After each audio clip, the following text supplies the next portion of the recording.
I'll share. You could actually put a chair. Fits. This is the most people ever had on the show at the same time. Yes, we can hear. We'd had 40 people in the studio, but not on the dais at the same time. It sounds good. Yeah.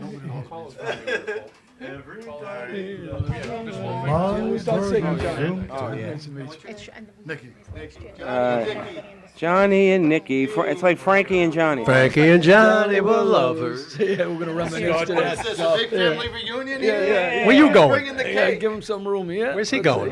We got the Where you going, calzones. Artie? She's gonna share with there? Giselle. Okay. Know what Okay. I'm talking about. Yeah. You gotta learn to share, Carlo. I'm sharing. All right. Sharing is caring. Hey, Monk, we ready to go? What are we sharing? Are we waiting for anything, or are we set to go? Hello. How are you? Hey, how are you? You can talk to us on the mic. Yeah, because we can't hear you. Jimmy. Hey, Jimmy. I got a shrimp, scampi, and lobster calzone for you. Wow. Outside. As soon as you're done. What's your name? Watch out when they say go outside. Be careful. Right outside. We're waiting for you out Go there. ahead, start. Yeah. All right. Okay, here we That's what go. they call it, but what does it really mean? Like, what's the innuendo over No, there? no innuendo is just the best thing you ever ate. Everybody ready? Quiet on the set. Here we go. Ladies and gentlemen, here it is, the most listened to radio show on the planet. Even the other stations are tuned in too. 5, 4, 3, 2, 1. We have ignition. Strap in. You're about to listen to The Animal House. Your mother's an animal. Keep the change, you filthy animal. You can't, you're an animal. You're an animal. Yeah. I'm an animal.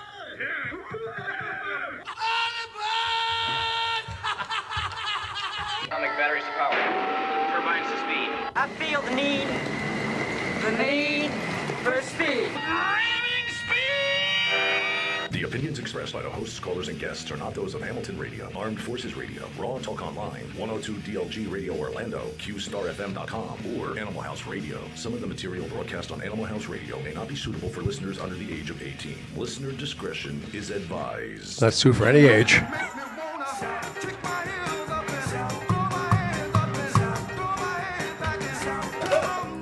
Otis! Who's this, Slayer? He's calling in tonight. Get it. Oh, that's right. 8 o'clock. He actually changed his name legally. Yeah. Otis there.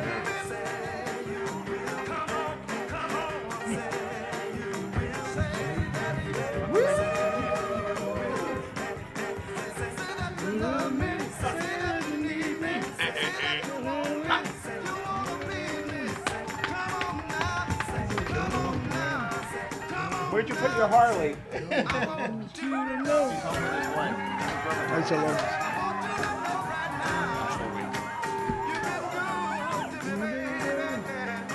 And then I've been to myself, hey, and if you ever knew That's a different show.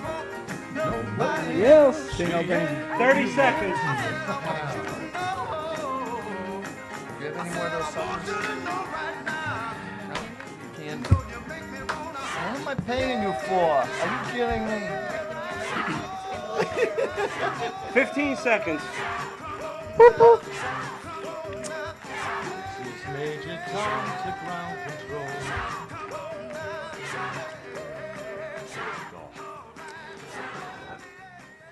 Live from the Theodore Jenkins studio in downtown Robbinsville, it is the Animal House Radio Show. And here is your host and ours, Carlo Valerio. Yeah! Hello! Good evening. Hello, everybody. We have such a great show tonight for you. It is unbelievable. This studio is packed to the gills, and we got Gills? gills. A bunch of fish in here. Wow. We got some luminaries. We got celebrities calling in. Luminaries, wait a minute. Like that. Write that down. Luminaries. Okay. Tonight we are joined in studio by a dear friend of mine who I haven't seen in a while, and a bunch of new friends. Was that glaucoma? Yeah. New friends, were they clones? What do you mean? Here new? we go. Tim Eli. He'll be here all week, folks. No, tonight joining us is journalist and author and actor Nick Christophers, a good friend of mine. He's got a book out called Destinies, and he is joined by John A. Light, as a former mafia bad boy, And now he's a motivational speaker who hailed from the mean streets of Death Haven. Johnny O. And yeah, so he's got a bunch of stories. He's got a book I'll have out. the money on Friday, by the way. Take it easy. It's 3 points, but he's got a book out, and it's really, really great What's stuff. the name of the book? The book is called Prison Rules. Yeah. And it's on Amazon. I believe they're taking pre-orders, John? Yes. Okay. It's on Amazon. You can also get Destinies by Nick Christopher's online. There's a bunch of other books we're going to name that are online. I'll get it in a second, but... On parole, I'm not supposed to be talking to books, by the way. That one, not yet. No, not this one, not yet. Be careful, he's about to throw the book at you. And also joining us is our resident chef and crooner, Paul Palumbo. From La Vita Mia Pizzeria, who's our official resident caterer. See, some Italians, the Jews, they travel with their accountants. The Italians, they travel with their caterer. Everybody got to eat. You know, we got to eat. Yeah, so he's got a new venture that he's going to be telling us all about. And plus, our extra special celebrity guest tonight. Been waiting for this for months. I finally nailed it down. Tonight, since this is the Animal House radio show, and we've had Tim Matheson on, it only seems fitting that tonight we are joined, making his Animal House radio show debut, Otis Day. Without the nights. my main man. Without the nights, though. Without the nights. He left the nights home. And don't forget our other guest, too. Keep in mind, his Well, I'm going to passed let away Paul do the earlier this year, intros for him, Otis. but I want to start with John real quick because we're going to call Otis in a little while. So I want to start with John and Nick, and then we're going to work our way over to Paul, and everybody's going to get equal time. This is going to be like what do you call it, when you do the presidential thing? Everybody demands equal time, but we're going to make What is sure. this, a debate? Yeah. But Carlo's a master debater. John, now John, you came from a very dangerous and rough lifestyle, and you turned your life around, which I commend you for doing that. You know, it had to be the Probably hardest more thing. fun the other way. Dangerous, right? I've been married twice. I'm talking to Mike. No one's here. So John, What's the synopsis of the book? Oh, synopsis. Synopsis. Now, if he would have said that, we had to write it down. Well, me and John actually worked on the book together. Prison Rules, you're speaking of. Right. I mean, Prison Rules is basically a step-by-step of from the time that you're being arrested to the time you get out. Right. And everything in between. Oh wow. It's very raw. There's no sugarcoating here. That's good. John, I took the bad steps. He had the good steps. I had to be the one going to the jails. You know, So when you say prison rules, it's not like, oh, yeah, prison. No, you're saying prison rules. The oh rules. yeah. I mean, the book. In reality, the book is really meant for the youth, for Right. the young people, Good. men and women, to kind of like educate stuff. them. Right. Right. If that street life is not the way to go. Right. Prison is no place that you'd be in a rush to get to. No. It's like Scared Straight in a book form, right? Right. Right. Yeah, basically, it kind of it opens your eyes to really the reality of jails. Right. You know, because How long were you in there for? 2 days. That was least me. I was 24 hours. I was in for 2 days. He was a lot more than me. Have you sold a copy to Felicity Huffman as of yet?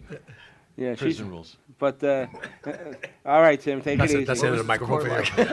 How much time did you actually do? I was in and out for 2 decades, so Oh, a okay. lot of time. Believe me, I know the feeling. You're a regular. Yeah, but He has his own wing. And my is bed this, was made every day. Is this federal, state, or state? Like regular?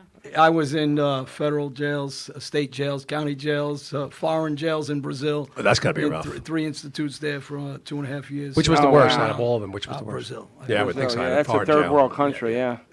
But so, John, give us the background on how this all. Like, I mean, you grew up in Woodhaven, Queens, which at the time, everybody was doing something, so it was kind of hard not to be influenced. Yeah, I grew up, in the 80s, and I was around the Ruggiano family as a kid. Oh, okay. And the father was the boss in our neighborhood, and I was played ball with the son was my coach, and the son Albert was also in the gyms with us boxing. So, my exposure was through his family and my father's friends that were Gambino guys that my father hung around and brought me around as a young kid, Right, younger right. than that. So I was familiar with the mob world since I'm, a kid. And it was all 5 years glamorized old. back then. At that age, you don't know, like, what. Yeah, I mean, first it was a different era than, Right. than Oh, yeah. today. And the other part of it is, yeah, it's glamorized. You know, you only see the good stuff. You know, I always say nobody shows you the small print, like, you know. Oh, tell me So- about it. You Yeah. know, and the reality of that world is definitely changed from those years till today. There is, And, yeah. I mean, not that life is ever conducive to living a normal life and enjoying, you know, his pizza and his calzones, and you know, and really, all joking aside, that's the truth. You miss the small things, the little things in life that you take for granted, and that's what we're trying to teach these kids. Yeah, and especially when you're, you know what, when it hits you when you're locked away, then it really, you know, believe me, I share your pain, but, I mean, just the little things like getting mail made the difference when you were away because it makes you think that you weren't forgotten. Yeah. You know what I'm saying? Because everybody, you know, even if it was a newspaper, at least I got, you know what I'm saying? Because, you know, you're on your own when you're in there. And, you know, and it's, sometimes you're with people, you get lucky, you can meet a couple people and, you know, you form a little clique, but sometimes you're on your own and you almost always got to fight to prove yourself. Carlo was in jail for ripping the tag off the mattress. Yeah. I was a serial ripper. Wait, so what was the moment, what was the time, a moment or a situation where that all of a sudden it's like a light went off that made you switch, made you turn? Well, you know, I don't think it's one. Was there a moment or it wasn't a moment? As you're getting older and you're in the street and you start seeing that the loyalty of the brotherhood that you think exists doesn't exist, and you see the treachery, I think slowly you see that. I don't think it's a one-step process. But at the end of the day, you start seeing guys that are cooperating. And there's a guy, like, you know, I use names, for example. There's a kid, Jimmy Catacamo. He was one of guys involved in a case. I mean, he was a small-time player. But he was on the sneak. He's been a cooperator for years. And, you know, he's a prime example. And it only takes some time, but it'll come out. Right. And, you know, these kids that think or watch somebody like him who's portraying something he isn't. And when he went to prison with me, he came to a prison I was in. I had a problem with him. He went to suicide watch. He went back to jail recently, and he went back to suicide watch. And he's driving around in Lamborghinis with my money. And you know, more recently, he's hiding now because, you know, word's starting to hit the street about him. Right. But he's just a typical of really what's on the street. People are under the belief that they saw this guy's not talking, but they really don't know because most of these guys are going on a sneak and they're they're conversating with the police quietly in a back room. And in the book, we talk about this. Gotti Jr. did the same. Right. So these are guys that are teaching these kids something that they're not living by themselves. You know, they're lying. You know, Right. you know, this is important. Can I ask a question to John? Yeah. No, because just, you know, seeing it on TV and stuff, what always got me was that Donnie Brasco story. That's what I was thinking of It's when just like, I mean, how does that happen and how does that work? Because you got guys like, I mean, I can throw names at you guys all day. There's an attorney, Scott Barron. He's a kid from Howard Beach. He has a brother that wants to be a judge. And this is a guy that years ago, he was in the newspapers. He was going to rat on me. And he had a connection to the governor at the time, Pataki. But he's handed money over to the Carrazos and to their family. And it was okay because he's handed money. Then it's okay for them to rat. And it's okay to harbor that guy as a cooperator. And then they'll say, well, he's a legitimate guy. And so that legitimate guy's okay to rat as long as it's not on you and as long as you're making money with him. So this is the treachery I'm trying to teach kids, that the belief of some of these guys and what their rules, how they change. Like, you guys know about the mob world. You're not allowed to, admit that you're involved in a mob. You can't admit a position in a mob. And doing those things, you're considered a rat. Well, that's changed. If you go through most of these guys that are made guys, they're pleading out to, you know, being a member of the mafia and what position they're in. So by doing that, they're giving everybody a RICO case for the next guy that gets indicted. So why does the rules change when they feel like it? And then when they don't feel like it, it's okay. So they keep bending rules as it goes. And Whatever's it's just convenient. it's convenient at the time for who it is. I got it. And this Thanks, is the problem. Johnny. Best thing you ever ate, the calzone. And, you know, in the long run, they're all going to be out for themselves because they're going to save their own skin because. Well, you know, when somebody tells you when you get inducted into the world and you say your brothers come before your children, do you really believe that? Before your mother and father? This is because if somebody's going to shoot your kid in the head or shoot me in the head, I definitely know you're going to save your kid first if you're my brother. Right. So, you know, the belief of that in the first place is, you know, nonsense. And to even think of some of these things that are rules or things that kids actually believe. You know, we're watching The Godfather. We're just talking about it's a 40th year anniversary. That's a movie. Yeah, it looks great, right? And all the loyalty, but in reality, this is not the way it works. Right. Yeah. I have a question now because I had somebody in my family. I didn't know much about it because I wasn't even allowed to say the word in my house. As a matter of fact, I actually believed my uncle went to college.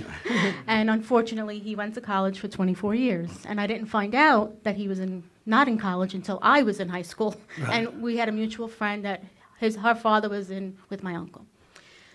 But my uncle before, I guess, had, he was one of my favorite uncles. He had stores on 86th Street. He had pizzerias, this, that, blah, blah, blah. And the other thing, so he did his time. He thought, I think, when he got out, that he would have that same life. You don't. No. The life changes and the loyalty. I mean, when he was home and his family was suffering, I doubt too many people went by there and gave him money It's hard. and helped out the family. And this is part of the belief of the public that thinking that, guys are taking care of each other's family, taking care of each other's kids. I can tell you about partners, and today, and I've been doing this recently, talking about names. Joseph Carrazzo. He was at one time consigliere of the Gambino family. He was knocked down. His friend was Mikey Monk, best friend, who was penniless, died penniless, and yet this is your best friend, and where's the loyalty? Why didn't you take care of this guy? You don't have to make him a millionaire, but why didn't you give him $2,000, $3,000 a week to live off of since you're doing so well? So the loyalty is right in front of you that doesn't exist. Not anymore. Yeah, not anymore. Right. Where do I go to get this? Where do I go to get this 2,000, 3,000? Now, do you feel like the younger generation ruined it, though? Because, like, the older generation, I feel, was more tight-lipped, quiet, and they did things not the right way because, I mean, they were still doing crime, but it was it was hush-hush back then. Now it's like, oh, you know who I know, you know who I am, you know who my uncle is. Like, who gives a fuck? Because everybody with a vowel knows somebody. You're allowed to say You know what I mean? fuck. Yes, No. this is uncensored. You can Uncensored say here. whatever you want. Well, Consider us in You know what I'm saying? prison. Like we never were allowed well, back then. Now back it's then, open. back then it was a little different. Yeah, without a doubt. There was more honor. As the years went on, every generation says something about the younger generation. They used to talk about us. We talk about these kids. But these kids, they named it the me generation for a reason. They're a little more Right. spoiled than any of us lot. growing up with. So there's not the same respect. You get a lot of young kids that disrespect older people. Forget about mob world, just in everyday life. Yeah. Right. We didn't do that as kids. No. For the most part, we were very respectful to adults, and that's changed too over the years. So I think it's just a change of times, and I think their generation's a little different than ours. And obviously law enforcement and televisions and cameras are all over. And if you turn on the news, Right. you'll see dummy after dummy. Forget about mob guys, just any street guys committing crimes like Right. saying cheese like on candid Yeah. camera. Right. Yeah. Glamorize You're it. on camera. Right. Look at me. You just did something, and 24 Yeah. hours you're going to get locked up. It's Right. it's a different era. It's true. Crime is not even. You're not capable of getting away with anything. today. Welcome to the Stupid. digital age. Yeah, everybody's at Cameras cameras everywhere. Everything, so. Now, true. John, let me ask you. Now, you do a lot of motivational speaking. You speak at churches and schools. What is the biggest misconception that people come to you with, like, especially with this generation? Because I'm very scared because these people, these younger generation, they can't handle any kind of adversity or any kind of. They get traumatized at the drop of a hat. So, I mean, do they come up to you thinking that it's like all glorified and it's what you see on TV, or are they more realistic about it? No, they think it's glorified. They really don't get it. I mean, we grew up in a different generation. So in the 60s, I went to school, and my best friend was black at 5 years old. His name was Kevin Johnson. My friend in high school, Mike Williams, looked after me as an older brother. I was a freshman, and he was a senior. Right. So I didn't have that division in my life because my father taught me a little different. So, and I've been talking to the black community a lot not because black or white or skin color or Spanish. I talked to him because of zip code. I talked about this, and a guy, Lou Romano, wrote this in his book about zip codes. And we grew up in an area with a little more poverty. And I think the average black kid also that grew up in our neighborhoods doesn't have the chances that some other kids have. Right. So when I talk about my life, I mirror their lives because I grew up with a lot of black kids, Spanish kids. And I said that, you know what, every time I did something and I shot a lot of guys and I hurt a lot of guys, it's like shooting yourself.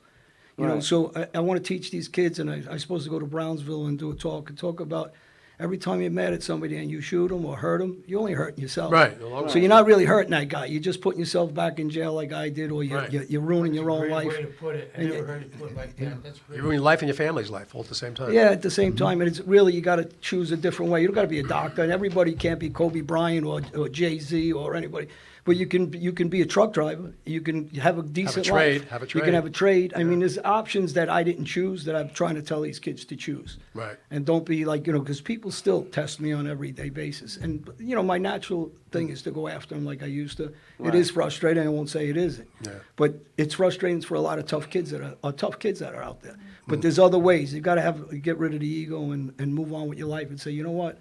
I can't make excuses because I don't have parents. I can't make excuses because Right. one parent's a drunk. I can't make, because I could have made a lot of excuses. I chose Right. that life because I wanted fast money. Right. Right. That's the bottom That's the line, truth. really. That's, Yeah, that's truth. the whole lure of the whole thing. Yeah. It's for no other reason. And I at the mean, end of the day, you're not going to enjoy it. right. I used to tell my kids all the time when they were growing up, I said, we're all human. We're all going to make mistakes, but think before you act because you don't want to make a life-changing mistake.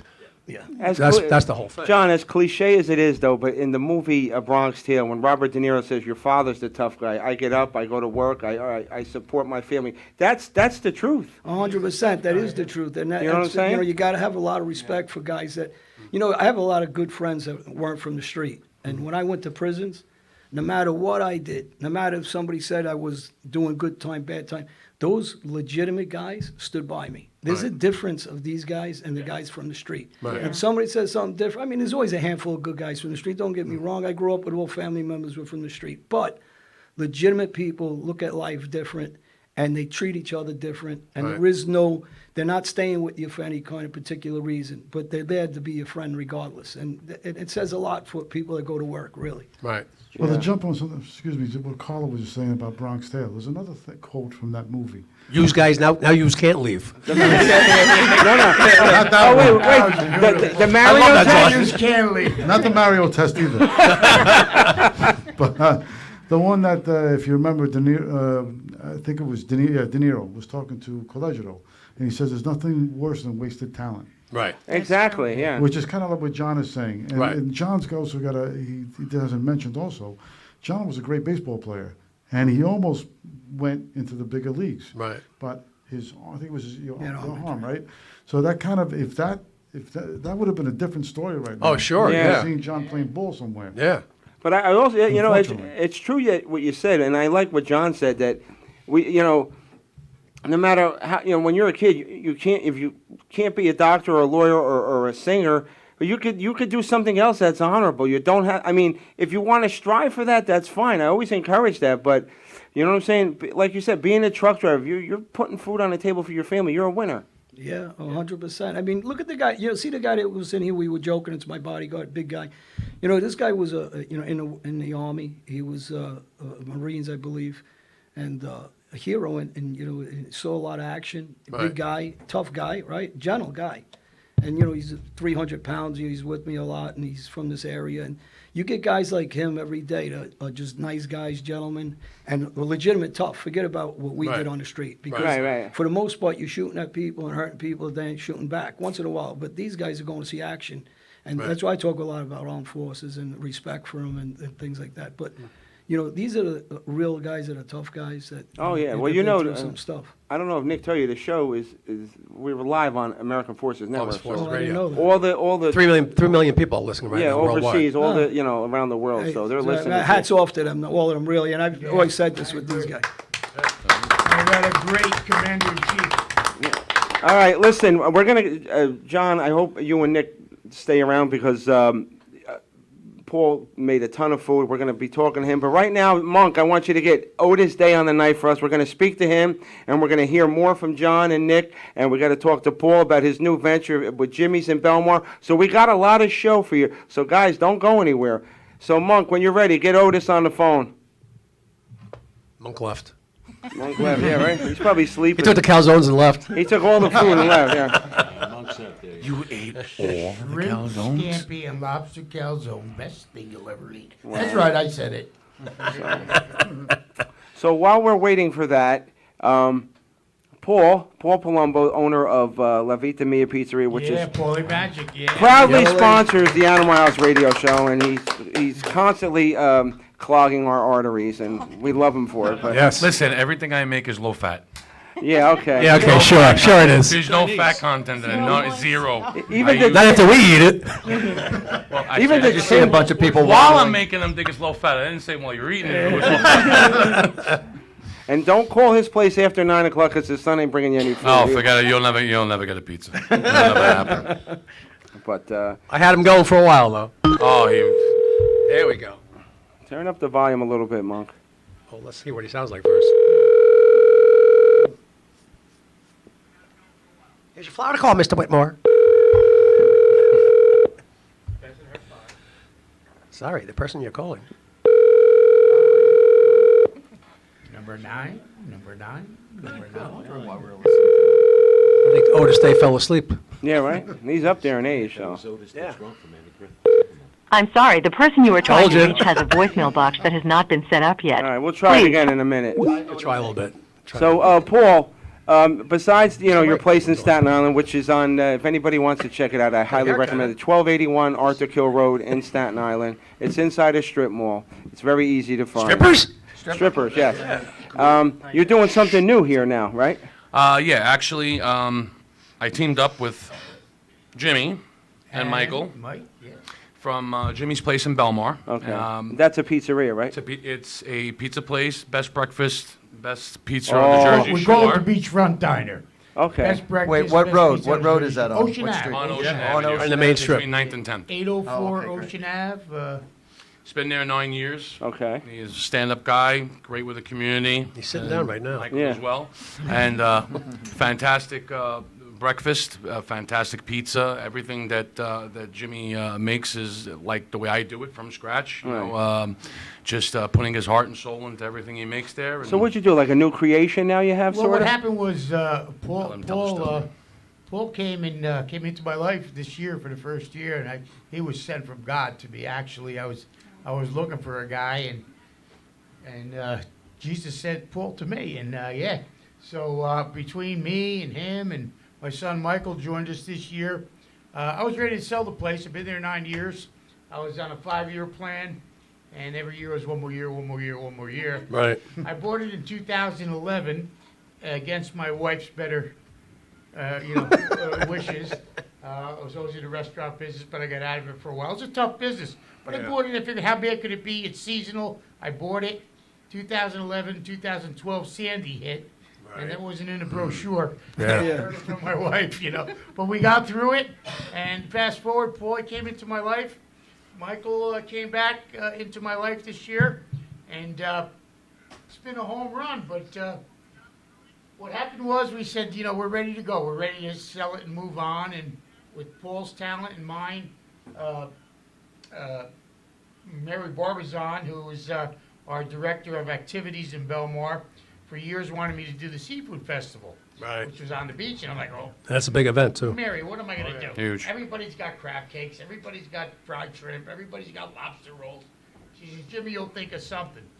Well, what happened was this past year, the 2019 season, they moved it up to Main Street.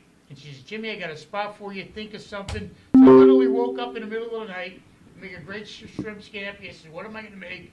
And I took a shrimp scampi with my sauce, my cream sauce, and we added some lobster, and I talked to Paul about it, and we put it in his pizza dough. He makes the best dough. We deep fried it and came out with a shrimp scampi lobster calzone. Oh, wow. It was a home run, man. Oh, yeah. I got some for you guys outside, too. I Don't worry, we know. Don't worry, we know. They can smell it. Yeah. But we won Best of Show in Belmar, Best of Show in Bradley Beach, Atlantic City. We'll be here in your backyard at the Mercer County, the Italian Festival. Oh, wow. When is that? This weekend. Oh, wow. This weekend, oh, okay. This weekend, yeah. I'll let Paul talk about that. Go ahead, Paul. I think it's starting tomorrow, too, by the way. Yeah. I don't know if it's on tomorrow, Michael. Friday. 27, 28, 29, is it? Yeah, so- It's Friday. Yeah, Friday, Saturday, Sunday. I think Friday opens at 3 to 11, and Saturday 12 to 11, Sunday 12 to 9:30. Are you just going to have those, or are you going to have other stuff? Just that. That's all That's all we we need. We That's sell all you one need. thing, the best thing. It's that good. White dabble. Paul, you know what I want you to try? I saw this at one place, and there was a line around the corner for it, and as soon as I got to the window, they ran out. They sliced open the donuts and put ice cream in them. That's like the Rodney Dangerfield movie. He goes to the diner, open 23 hours, he goes up to the door, and the lights go You know, out. we kept thinking of Seinfeld, we were gonna do some dessert. sweets and stuff like that. But let me tell you, It's too much. I never in a million. Not that I didn't have faith in what we. Is that Otis? Pick it up. Is that Otis? Are we just gonna listen to this song? No, it's Double Jeopardy. I can name that crab cake in 4 notes. Hello, Otis. Hello, yes. All right, everybody. It is 8 minutes after 8. Joining us now is a legend. This guy, I've been waiting for this gentleman to be on our show, and now it's finally here. He is amazing. Please welcome for the first time on the Animal House Radio Show, Mr. Otis Day. Nice to have you, Otis. Oh, man, thank you so much. Thank you. You caught me. I was grocery shopping. I had in my back pocket. Yeah, I know. You were putting the cookies in under your shirt, right? And we bothered you. No, I don't steal. I don't have to steal anymore. You actually eat? We met Otis at the Chiller convention. He was so nice. He was so nice a sweetheart to us. And his nephew Obi was who put this together. I want to thank him. Thank you, Obi. Otis, I just want you to know that our men and women overseas, they are so excited about having you on our show tonight. And I tell you, oh wow, you're just an icon. You're everybody in the world. When you mention Otis Day, Go a little bit louder now. A little bit.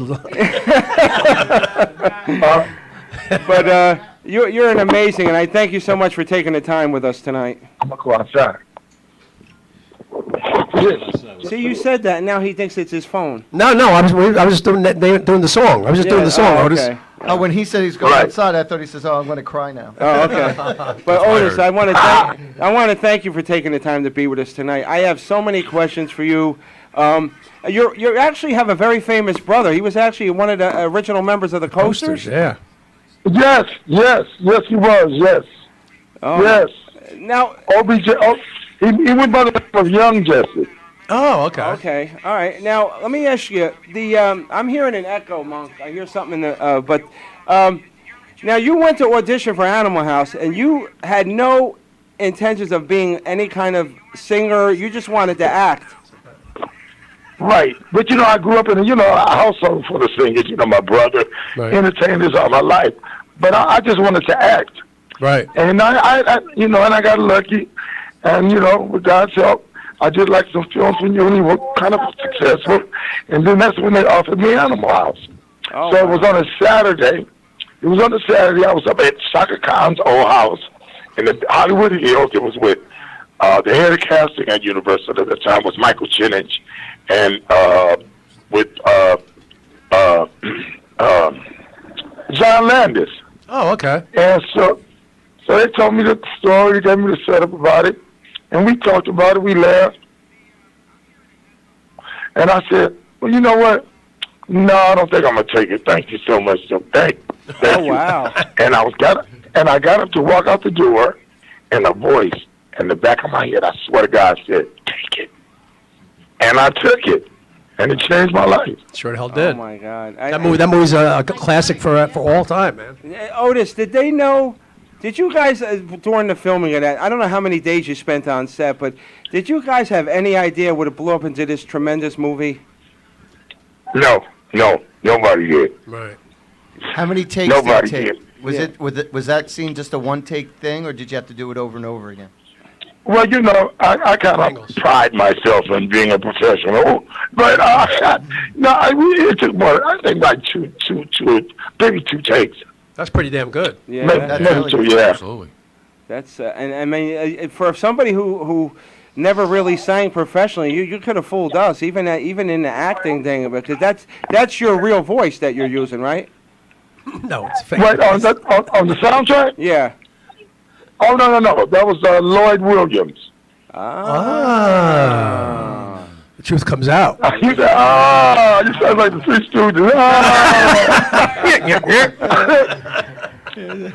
But, well, I'll tell you what, you could have fooled us. But you know what? I saw a very interesting interview with you that after you accepted the role, that like when the first day you reported for filming that like when you went to your trailer that you had like death threats?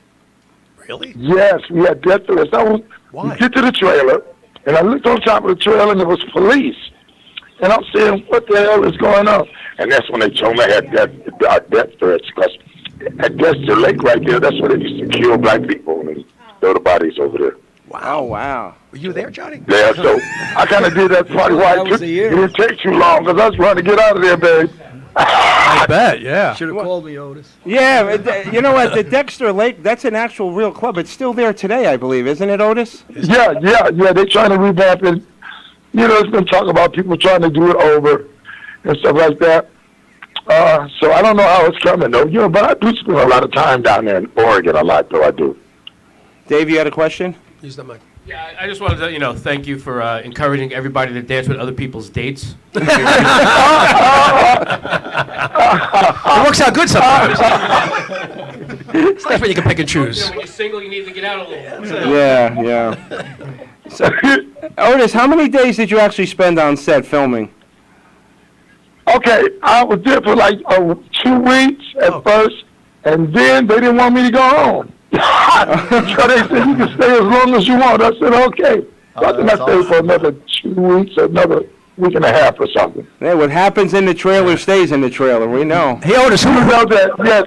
Otis, who would you hang out with the most on the set? Who was your bud?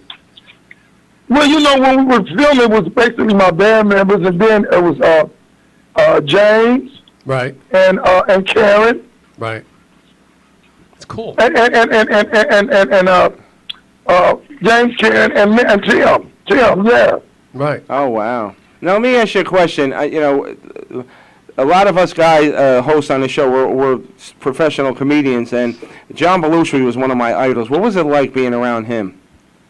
Man, he was phenomenal, dude. He was doing like Saturday Night Live. He do us like, on Wednesday, he leaves to go to New York and do Saturday Night Live and come back on Monday.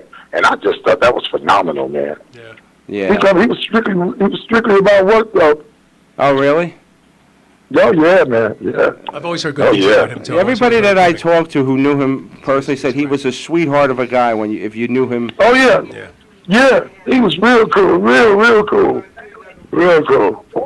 You got a question, John? No, he's Albanian. I'm Albanian. John Belushi was Albanian. Oh, that's right. Yes, absolutely, yeah. But so Otis, give us a story that from the set that you could share with us, something juicy, because Obi said you have a ton of stories. And there's no censorship. You can say whatever you want. Well, you know what? I don't know why you listen to my nephew. You know, I got some set stories, but basically, we were kind of like separated and stuff like that. But I mean, we had fun. I mean, we was like kids. Right. You know what I mean? We were like kids out there, It didn't basically, we all were, basically all kids. And you filmed it at a college in Oregon, right? Oh, yeah, at the, at a frat house. You guys were actually at a real frat house. I think it was Oregon University, yeah. Yeah, they did. But see, most of my scenes were done, at the Dexter Lake Club and at the other club where I did Shamalama. Right. Oh, okay. That's funny. That, you know what, it's just, it's one of those movies that, and we talked to Tim Matheson, who's been on the show. He was so nice to us. Yeah, and he says that they had barely a budget. They only had so many weeks to film, and it turned into this, it's like this iconic movie. It's unbelievable. Your scenes are one of the two most referenced, and I mean, well, you said you were like kids on the set, but did it even feel like work for you, or was just basically having fun and getting paid for it? Well, we knew it was work, you know what I'm saying? But whenever you get into an atmosphere that is so congenial and so cool, you forget that it's work, you know what I mean? Yeah. That's right. Only time you remember it's work and when it's not going too well. And you say, oh, man, oh, God, why? That's funny. And now you correct me if I'm wrong now, but you changed your name professionally to Otis Day? Well, I did change it, yeah. Cool. Oh, wow. That was a good move. Yeah, some people might have not did that. I like the way you embraced it, you know what I'm saying? See, when I'm here with you Oh, guys, yeah. I don't feel like I'm working. That's right. See. Well, you've been late. You've been laid off. Hopefully my check will be in the mail. Oh my God. So, I mean, you must have, I mean, and when I talked to Obi and just from doing the research, you guys have an amazing following. Like, worldwide, everybody knows of you, and they just love it. Wow. Thank you. What else can I say? I think it was a real smart move to change your name to Otis Day. I think it was a really smart move. Yeah, that's cool. Yeah, it's kind of cool. Yeah, and you know what now? And even my relatives now call me Otis. They don't even call me like Dwayne or my other nickname, which I'm not telling you on the air. Otis. But actually, no, it's Pee Wee. Actually, they call me Uncle Pee Wee. Oh, okay, Pee Wee. Yeah. I got to tell you, I heard about a dozen variations on Shout in my life, and no kidding. From that movie, that was the best I ever heard in my life. Oh, absolutely. The best version. Oh yeah. Mark Davis did it up, baby. He did that. Now, let me ask you a question, Otis. The name Pee Wee, that doesn't refer to you from the waist down, right? No, he's black. No. Oh no. See, I knew you was gonna come up with that mess. I knew it. No. Let me tell you, I was born premature, and my doctor wasn't for me, so he said, "What's your name in Pee Wee?" So my mother said Pee Wee, and that was my name before my name became Dwayne. Actually. Oh wow, that stuck with you. Let me ask you a question. And like I've seen a lot of the stuff you did. You've been in DC Cab, but I tell you what, as much as I love Otis Day, the character of Malcolm Floyd, and thank God it's Friday, is hysterical. That was a great character. Play all the instruments. He has to play all the instruments for the. Oh my God, yeah, that was crazy. Oh my That was crazy. We had a good time doing that one, boy. Yeah, and how long did that take? That must have taken a good take, right? A long take, right? Doing all that. Oh yeah. I think that was like maybe 3 nights. Oh, that's funny. We shot there 3 nights, I think. And you got the what was it like seeing Donna Summers like just coming like that was the beginning of her stardom. Yeah. Yes. That catapulted her. She was the queen, baby. Yeah. Now, are they gonna release the sex tape with you and Donna Summer? Are we ever gonna see that? They better not release that sex tape of me and Donna Summers. Don't do that. Don't do that. Donna, I had nothing to do with this, Donna. I had nothing to do with it. Oh my! We thought you were just beating the drums. So you had a lot of instrument training, or were you actually doing the drums then, or was it a? I was beating them and stuff, but I guess they put the track in there. Yeah, that was a but I was beating them like I knew what I was doing. That's one of the funniest scenes, though. Your facial expressions in those scenes were hysterical. Oh my God! I know what I don't drive, and so actually I had to learn how to drive to do all that. That's too funny. Well, I was nervous. My nerves was gone. Oh God! And I think we shot it on Forest Lawn Drive. Right. I said, I'm not dying on Forest Line Drive. That's what I'm not going to do. Forest Line Cemetery. And I said, I'm not dying on Forest Line Drive. So I got it together. Oh my God! What state are you based out of now, Otis? What state do you live in? I live in Las Vegas. Oh, good man. Wow. That's the town. That's the town. Yeah. I love that town. And we're gonna come out there. We're gonna be visiting there soon, maybe after the holidays, and I want to come out and take you and Obi out to lunch. Yeah. Oh, okay. That'll be nice. That'll be nice. I was going to go in December for my anniversary, but it's not that warm out there. Yes, it is. It's a desert. No, it's like... It's fucking warm. I want to be able to, sit by the pool. I heard it's like 60 degrees in December in Vegas. No. Oh, man, come on now. No, we're going to come out. It's always nice in Vegas. Now, Otis, I heard that you're still touring, right? You're very active. Yeah. Wow. Yeah, we just did a show in Irvine on the 14th, and we're doing on the 28th. In fact, in a couple of days or something, we're doing the Buffalo Bills halftime and the what you call them when you tailgate party. Yeah. Oh, tailgate. I thought you were. Oh, okay. Oh, that's awesome. And if they want to see where you're playing, it was otisdayinthenights.net or. Yeah, otisdayinthenights.com. .com. Okay. Nights with a K, right? Yes.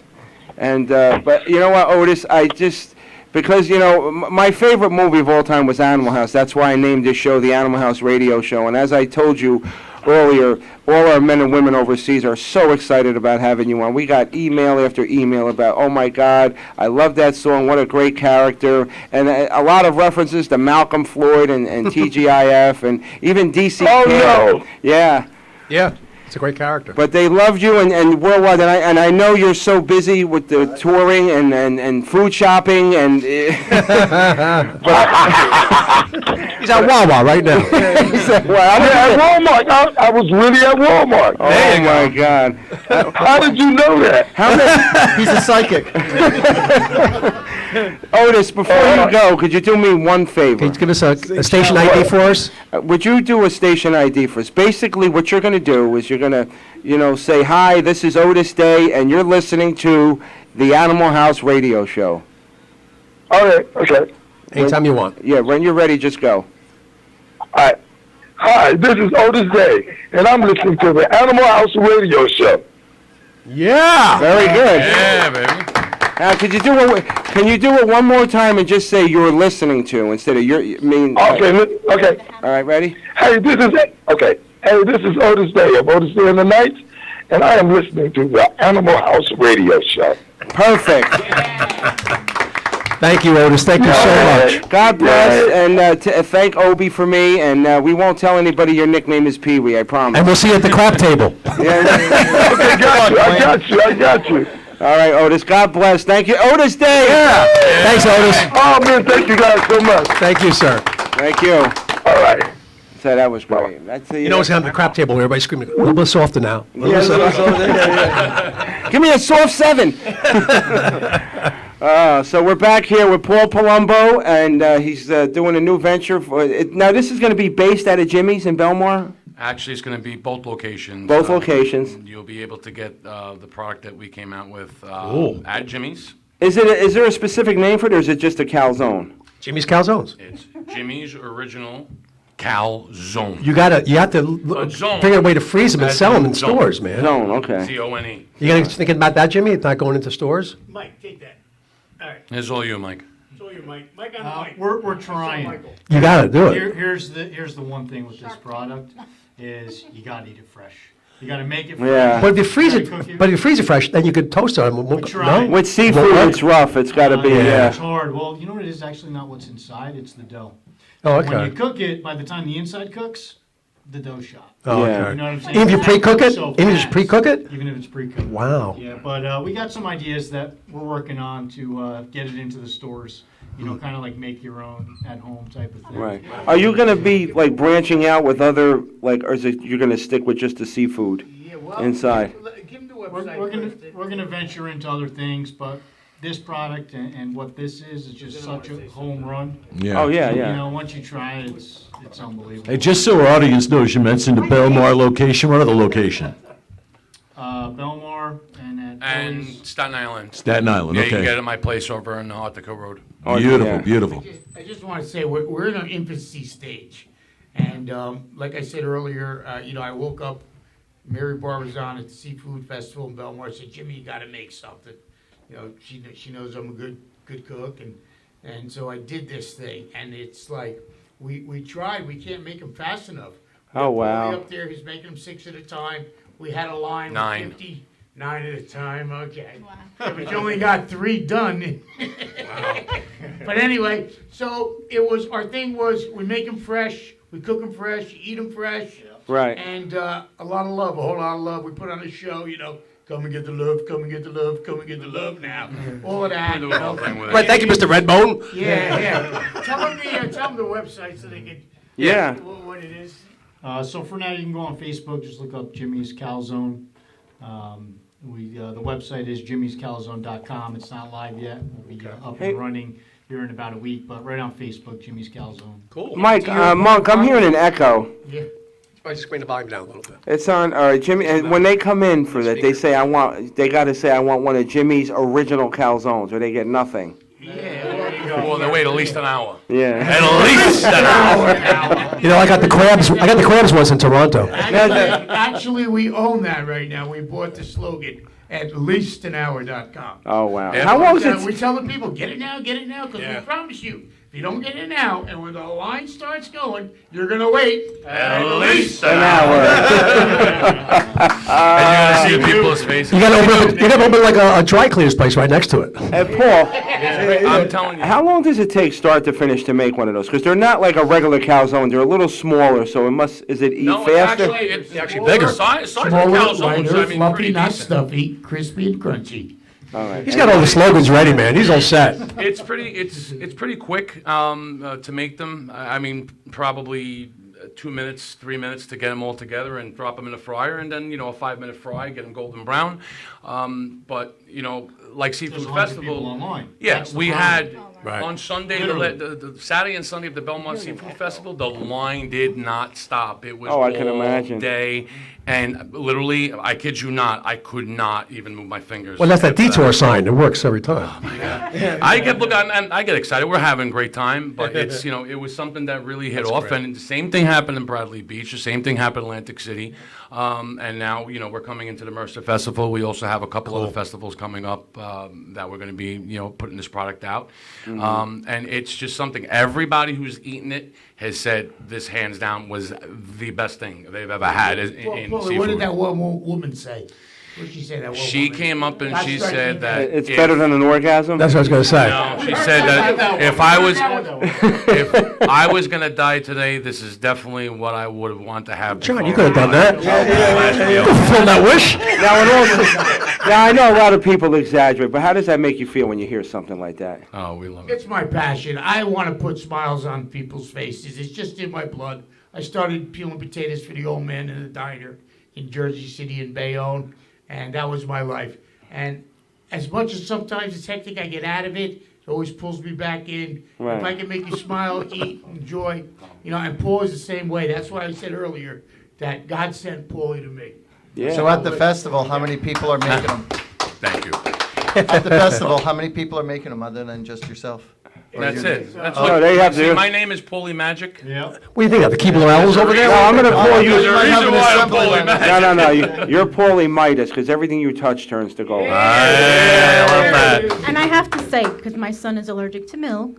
Yeah, I was going to he- say, how do you he deal with the tells me- allergies? No, but he told me that Paul made the best pizza he ever had in his life. My Yeah. son is 13 years old, and we live in Staten Island. We had pizza in Brooklyn, pizza in Staten Island, pizza in Jersey, but your pizza was the best pizza he ever had in his whole life. I love that. Better than Mona Lisa. Leave my friend Lenny alone. So this question is for both of you guys. How do you deal with the fact that seafood, not everybody can enjoy it? Are you missing out on a whole It's not that many people that can demographic eat of seafood. people by It's not- not? It's not that we have a many plan. This whole calzone that started, and the reason we went to say calzone, it originated with this, but in the course of time, I also have done a few things, played with it a little bit. I told Jimmy on it. Jimmy's got a few ideas, Michael, and putting it together, and of course other stuffings. So like I also, we do like a chicken franchise calzone. Oh yeah, you brought the rice balls. I think. Yeah, Yeah, you had the shrimp scampi rice balls. I don't remember if I brought the calzones. That Yeah, you day, did. but You did. I It was did great. the chicken franchise calzones. was I great. brought. So something in that nature. Also sweet stuff too. So Jimmy was just saying today that Don't let it out of the bag yet.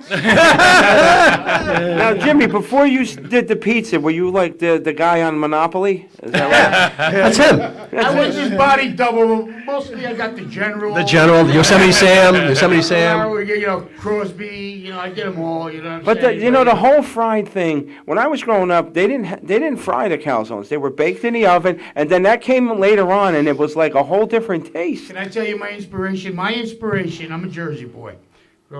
I grew up in Newark, where the men are men and the Okay. sheep are scared. There's no sheep in Newark. Pizza Town, USA. Pizza Town, USA, Route 46. Oh, yeah, I remember that. Garfield. By the Caldor. They deep fried their calzone as a kid. That's called Pete We Sells. went to ham and cheese calzone, deep fried. That's what ruined me. And after that, if I ate a calzone, it had to be fried. Right. So that's where this was born. Actually. Yeah, Pizza I was a Town, little USA. reluctant. Then when I finally tried it, I was hooked on it, without a doubt. And then we put a little extra love. Okay, after we bake it, a little more garlic powder, a little pecorino romano, and that's when we sing. Come and get the Come, love. come and get the love. Come and get the love now. Best thing you'll ever eat. Yeah, I said It it. is the truth. But fried calzones, funny you say that. Since I'm a kid, my parents come from Oligibari in Italy, and we've eaten fried calzones since as far back as I can remember. And you don't get them often, because the way they did it back then, my grandparents, God rest their souls, you can only have them on Saints' days. They only have to be St. Lucy, St. Martha, St. this one, St. that one. So Lucy, I'm home. you knew when St. Lucy was, you knew when St. Anthony was, because you knew you were getting, or St. Joseph, and you were getting panzerotti those days, because we call them panzerotti, which basically was just, Italian peeled tomato with chunks of mozzarella and capers and a little oregano. And it was like... I'm starving to and death. you just eat it, and it's the greatest thing ever. And then there's also the ones that they take, scallions, that they cook 20,000 cases of scallions to make 2 calzones, but it's worth it. And I'm telling you, I tried it. It's 20,000 cases to make 2 calzones. How much is a calzone? That calzone is $150. Hey, Monk, there's a bad echo on these mics. Just gotta bring it down just a little bit. Just bring it down. I think it's just because of the your vertigo. speaker. I think because of the speaker in the room. The bottom line is, if you got good food, you know how to make good food. And you Oh, wrap it now in we're dough. off. Oh, now we're There we go. That's good. A little bit more. Just a little more volume. Just a little more. A little bit softer now. Yeah. A little bit louder now. Softer a now. little softer now. A little bit louder. A little bit louder. There we go. That's good. So, But, and I was just gonna say, if you have good food, you know how to cook, and like even home, wrap it in dough and fry it. Jimmy, I don't want to say that. That's the third time you cut Paul off. Don't surprise if you get an ice pick in the back of your neck. no, never. Let me tell you, my grandmother used to fry the calzone, but she used to call them pizzelles. Well, so he only wants one partner. We're going to talk later here, okay? Can we stop at the diner? I want to pick up some Danish for Belle. My grandmother used to make calzones. She used to fry them, and she called them pizzelles, and they were that's what they were. We call them panzerotti. Yeah. Or actually, if Yeah. you want to say the Malays, which is like Chinese, but it's i fratella. And that's what... How long Yeah. is this conversation gonna go on? Hey, we're talking about calzones. At least an hour. Well, I wish you guys nothing but the best of luck. Thank you, thank you. I can't wait to rip into those. And Oh, my God.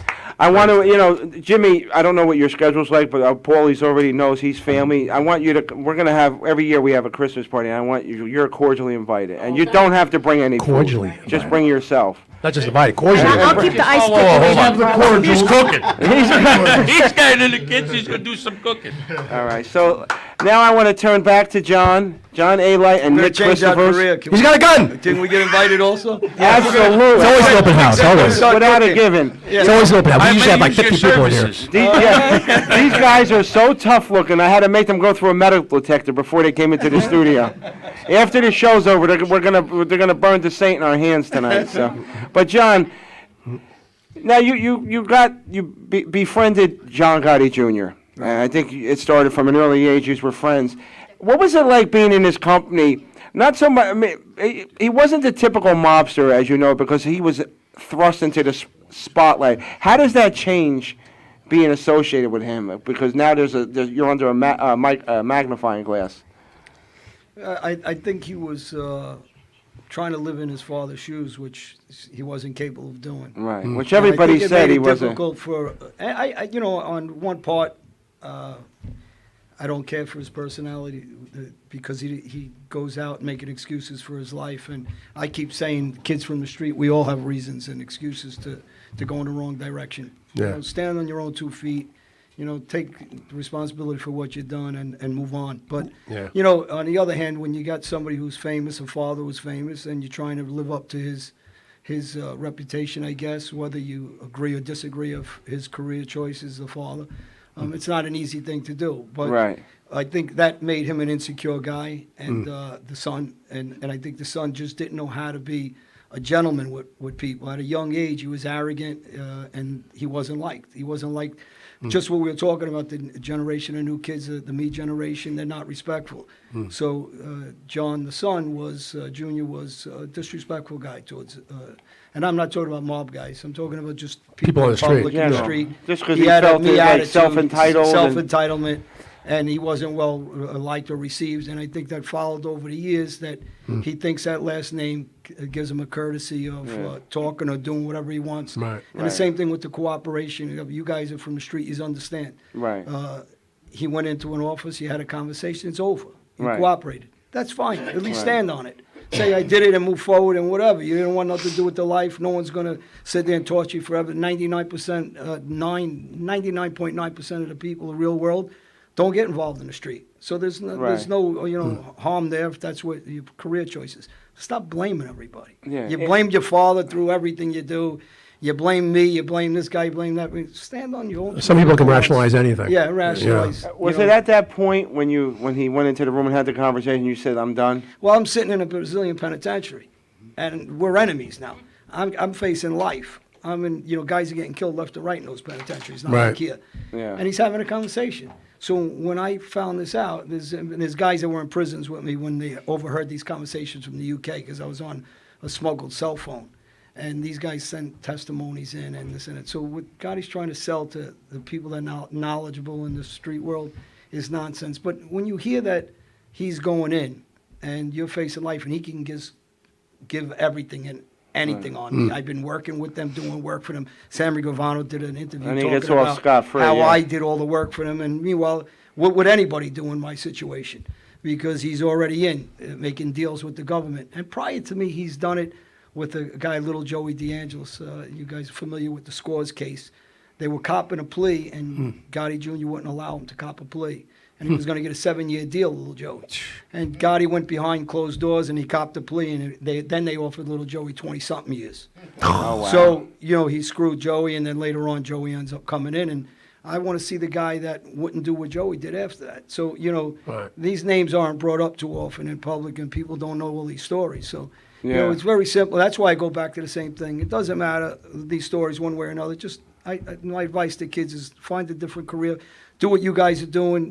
Be men, go out there, work hard, come up with an idea, and work it and become successful. What we were doing is not the real world. Right. When you do your well, before I ask this question, I wanted to stay on track. What you said about and I wanted to ask you, do you think that people misconstrued Sammy the Bull? Because I saw a guy that had a lot of business, was successful, and I see a lot of, from what I read in the book Underboss, I don't know if it's bullshit or not. You don't know if you're reading this true, but You know why you're not a horse's ass? 'Cause you're bullshit! all right, so I seen a guy that had like 40 different businesses. He was a moneymaker. Was there like something happened to me where it was explained where in the book it made sense that like they were going to throw him under the bus, so he said, I'll just get to you first. But I think it was more of like a resentment that he was making all the money or something. Well, listen, I was a Gotti guy, and I said this on another show I just did on Value Entertainment. I just did a big show there. And I was a Gotti guy. I wasn't a Sammy guy. And actually, when I did try to get friendly to Sammy, Gotti Sr. Belittled me, blasted me. I didn't understand why at the time. He didn't want me to get friendly with him because maybe later on down the line he would ask me to kill a guy. Right. So I didn't understand. I wasn't really schooled yet enough to understand some of the treachery. So when guys ask, what did Sammy do? Anybody that understands the street world, when Gotti talked about a murder, just one, forget about, he spoke about dozens. He's supposed to get killed for that, just like the rest of us. Rules don't change. And he got caught on tape. And he got caught talking against Sammy. Right. And he got the guy that he hooked us all up to rig those juries. I was part of that team. And, Gotti will say, no, I wasn't. Well, then why is all your captains putting me there that testified, like Mikey Scars DiLeonardo? He says Johnny Elate's there setting up these juries with us. So, the back and forth nonsense with Gotti, the reality is they did Sammy wrong. Now, Mob World, they should have hit Gotti Sr. in jail. Right. Why didn't they hit him? And if they hit him like they were supposed to, Sammy would have never had to do what he had to do. But Right. Sammy was caught with cuffs on. And I want to see that same, because a lot of people now, they talk on these internets all over and computers. Yeah, right. And put them in that same situation. But night and day, I get these messages, and I ignore these guys because they want their 10 seconds of fame. Right, When they right. don't have a clue of what went on in that world. And Right. and now I'm pretty friendly with Sammy. I talk to him on a regular basis, and I stand by him because I said it on the last show. He was quiet. He was a gentleman. He was a businessman, and he was a gangster. And, Right. And on the other hand, like Gotti or not like, don't like Gotti or do like Gotti, he was a loudmouth. Right. He broadcast. He might as well did this internet show with us while we were on the street. Right. And then you got a lot of people asking me the same thing. Well, did you really know him? Because the Gotti family said you didn't. I don't know. I'm in Gotti Jr.'s wedding, right? I'm there. How many handful of guys are there? I'm in his sister's wedding party. You know, I'm at courthouse picking up Gotti Sr. from court. How many tapes you want me to do? We didn't walk around with cell phones in the 80s. Right. So, you know. Thank God. We're not George Clooney and Brad Pitt. So, you know, when they're talking this nonsense, it's just ridiculous conversation. Yeah. And, you know, Gotti just wanted to be on TV. Well, he got his wish. He went to jail. And people say, well, he's a stand-up guy. No, you dismantled the mafia with your mouth. And Right. even if you wanted to talk, they weren't going to allow you because you kept thumbing your finger at them. But it's easy to kill, and I tell these young kids this, it's easy to kill and me give Paul the gun and go, here, you kill him, Paul.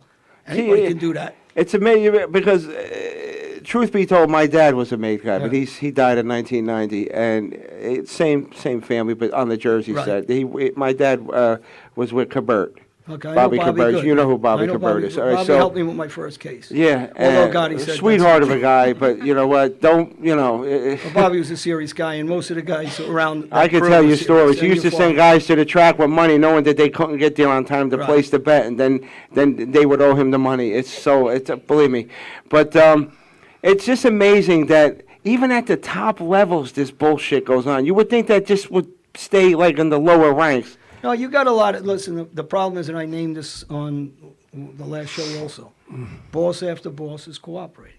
Where's the structure? There is no structure. Not anymore. When they're allocuting, like I said, to positions, there is no structure. Yeah, I had a When they're question. asking outside the mob to kill guys and they say, you know, like I'm hoping, well, he's not Italian. I know more about the mob than anybody's, or Jimmy Burke, an Irish guy, or Joe Watts, a German guy. And, you know, I could keep going on with that list also.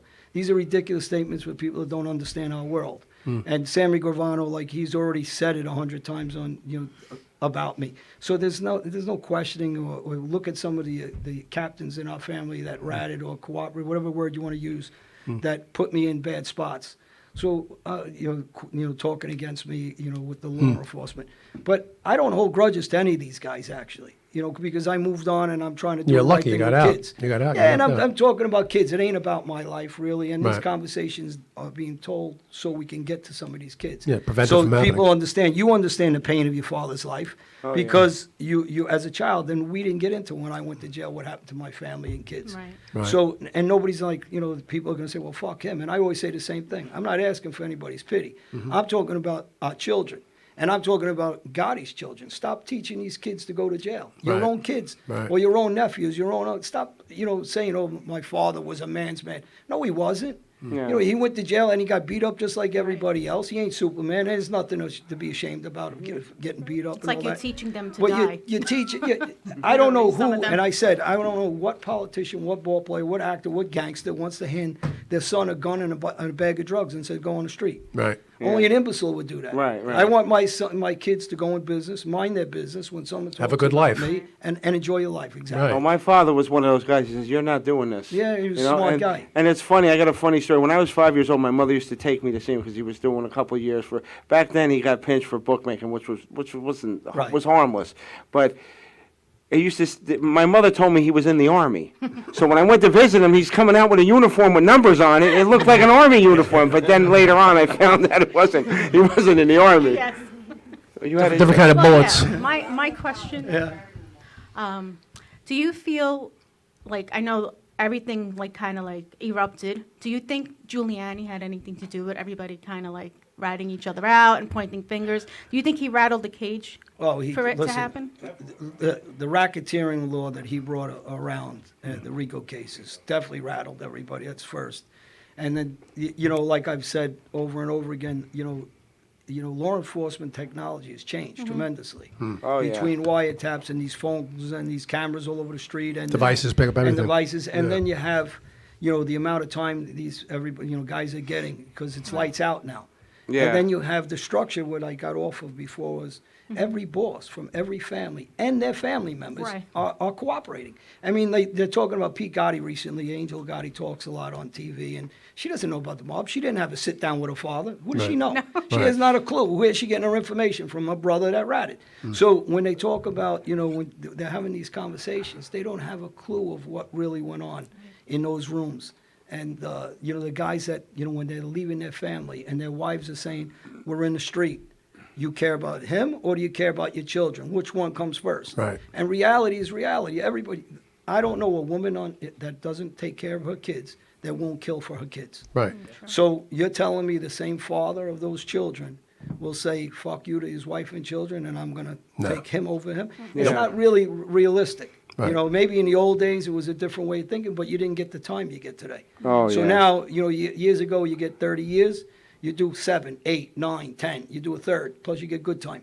Right. Now, when you get 30 years, you're doing 26 of them. Right. And so, Yeah, 'cause you gotta do 85% and then when, federal. You know, and people are sick in your family, and the kids get in trouble, and the kids are without parents, and then the cycle continues of Right. problems. Never stops. Right. So, whether you're Albanian, Italian, Irish, I don't care what you're. The point is, if you're from the street, and our family's from the street, our message to our children is stay off the street. You know, don't call this cop a rat because he's a cop, because he's wearing a badge. What does that mean? You're the first person you call when your family has trouble is the police.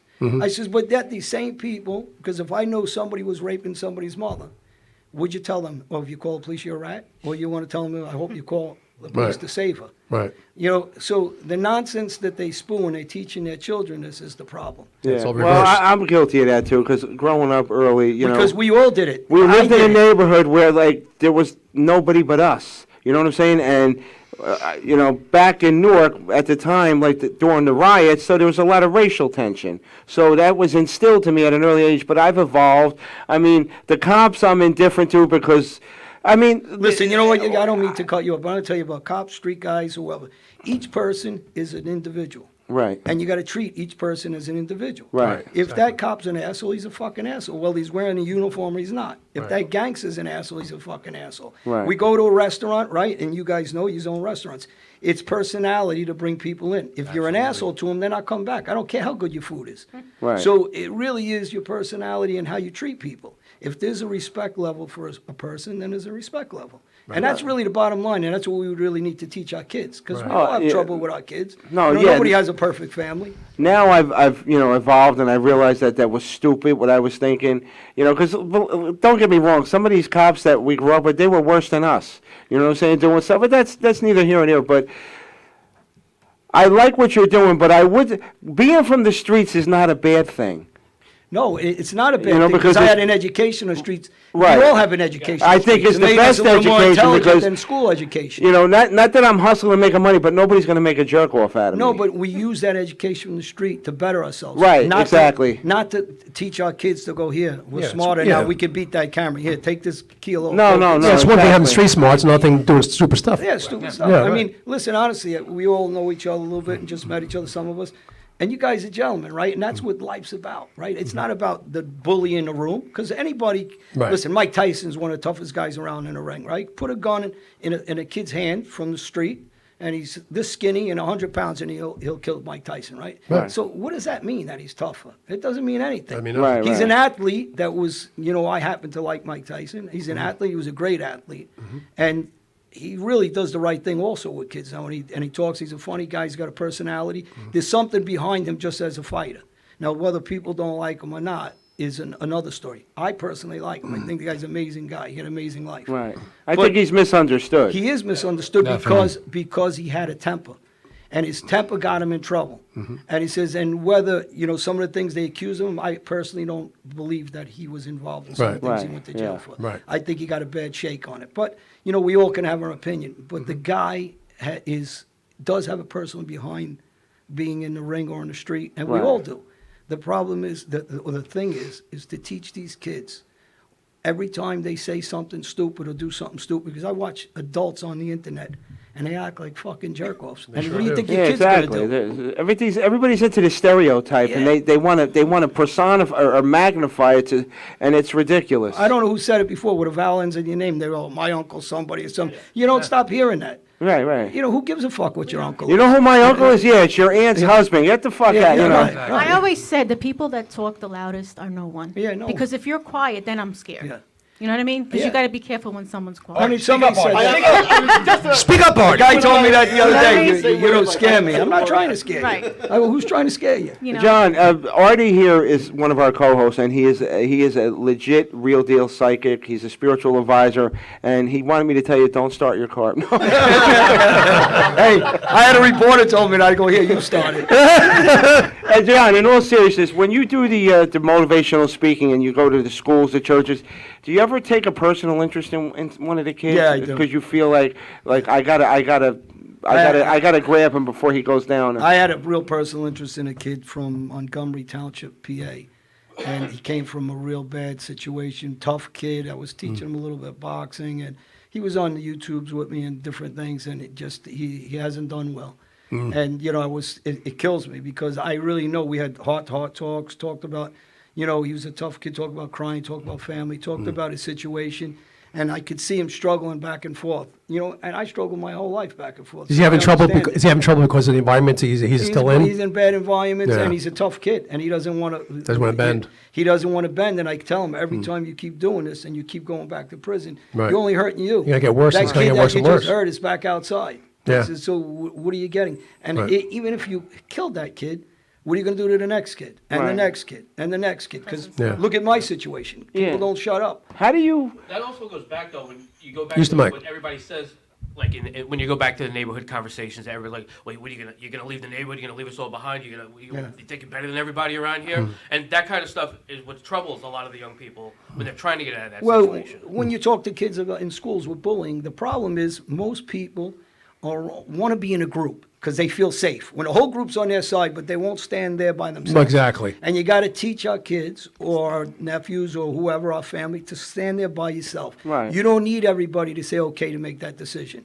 Yeah. If you're secure with that decision, then stay with that decision. You got to appease everybody. See, that's how I grew up because, I mean, don't get me wrong. When we grew up, there was bullying, but not to the extent it is now. If there was a bully, you gave him a backhand and he left you the fuck alone. Well, yeah, I don't want to go. I don't want to cut you. But see the armed forces because I didn't know that they listen. I don't give a fuck what anybody says or these owners of football teams or baseball teams Yeah. or the quarterback Kaepernick or whatever his name is. I Yeah. can't stand the guy. Right. I says because you take your agenda somewhere else. Don't use armed forces and our flag to go use it to voice out these guys that risk their lives, women, men, of all colors.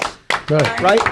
So take your agenda somewhere else. Right, that was the wrong platform to right. voice his- I don't know exactly where he's at with his platform, but take it somewhere else. Right, Don't take it wasn't there. the right. Have a press conference and say what you want to say, but don't do it during a sporting event. That's why I don't like him. I mean, otherwise, was he a great athlete? Yeah, I thought he was a very good athlete. It's like when someone wins an Oscar or something, they have to give a political speech. We don't hear your political speech. Say thank you, get the fuck off the stage. Oh, yeah, that's another thing. Well, his Like, intentions may be good, but not when you're doing it at the risk of people that lost their Right. lives and legs and limbs. Douchebag. He's a douchebag. yeah.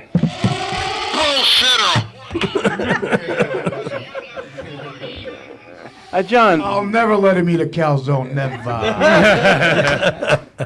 but if he does it, it'll take at least an hour.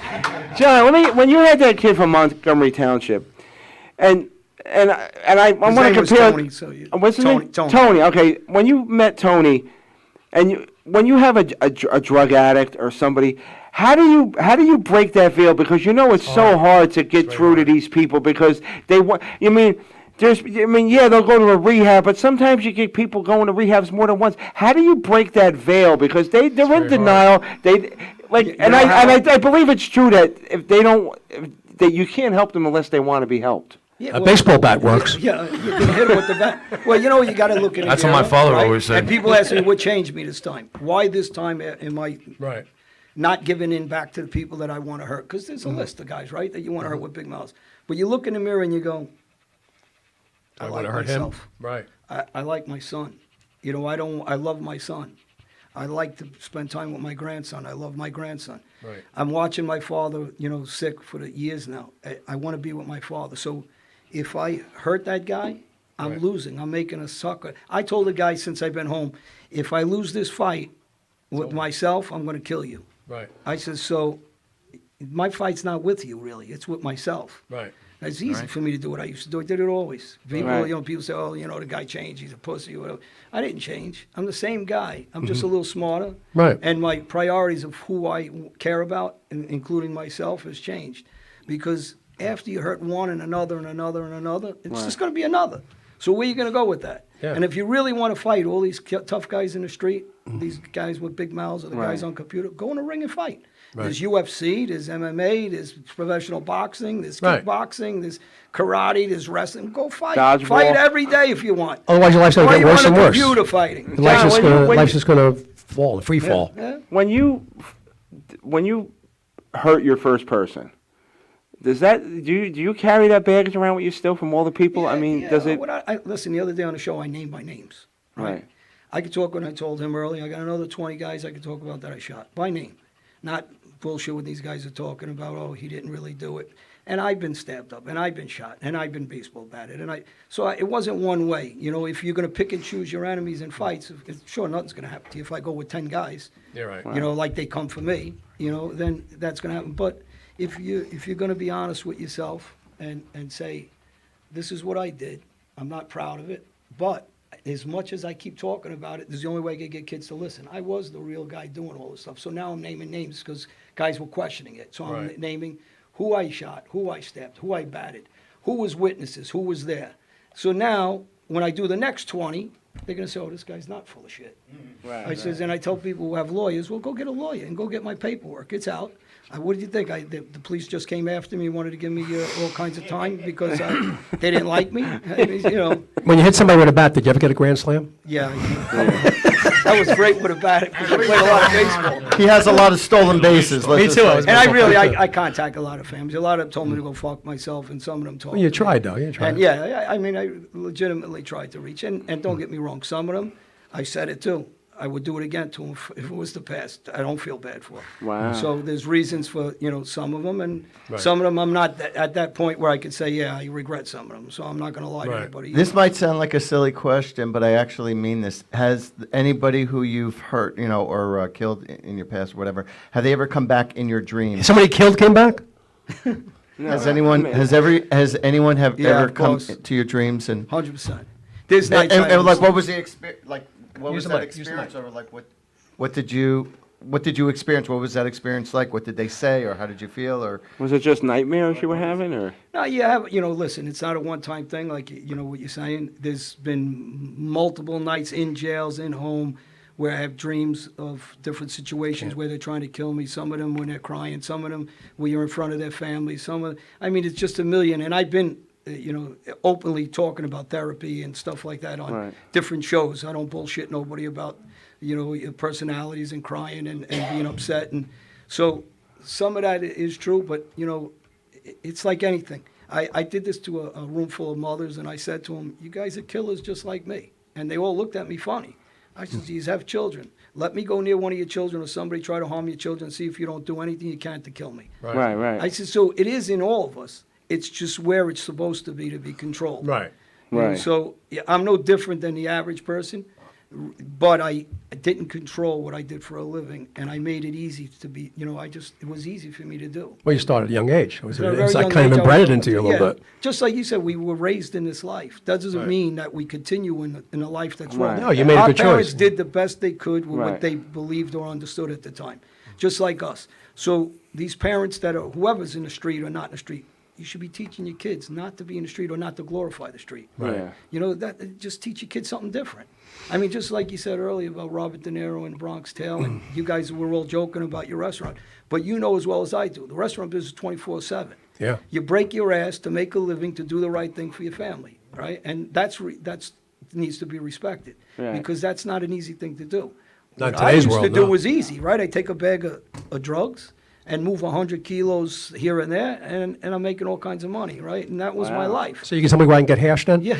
So I give you a number. You can, That's like $5 million there you're moving. we're making big money. We Yeah, were of course, We were making yeah. big money. Because back in the 80s, a key was like 50 grand. Yeah, it was 43 to be exact. So, Who's counting? Right? Yeah, right. But, But inflation, though. Let me ask you if you agree with this. I have a stepson, and he's been making claims that he's been getting bullied, and people are saying something. My response to them is to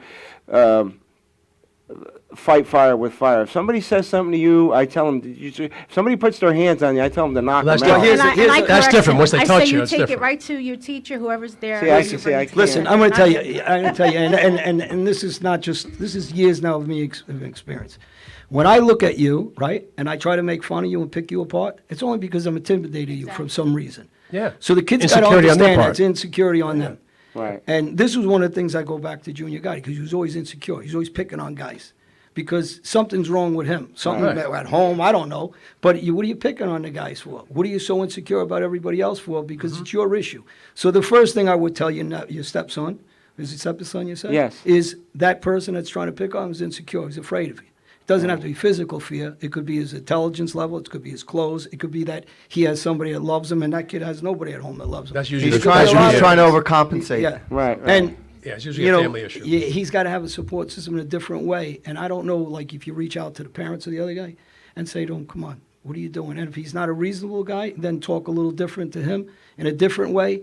But I wouldn't tell him to go back at him because you're making him, and we're all guilty of it. Well, We you lower can take the ourselves guy to out that of the kid. street, but you can't take the street out of the guy. I Right. still have a little bit left, but I have evolved, I have to Yeah, say. he evolved. He told my son to just give him a fresh I one. remember when you were a caveman. You definitely evolved. Well, listen, Paul, you're a big guy, right?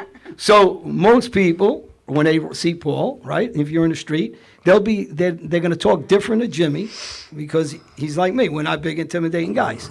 With you, so most people are cowards. Instead of respecting you for you, not for your size, they'll respect you for your size. And when you say to them, listen, I don't want you to respect me because of that. Respect me just because you respect me as a man. So, it's very hard to teach a coward to be a man.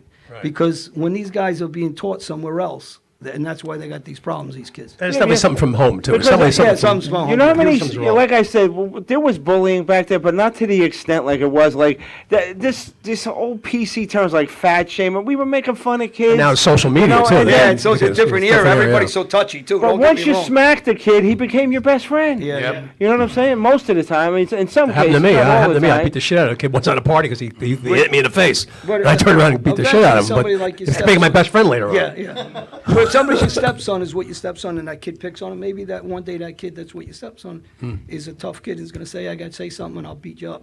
It'll happen.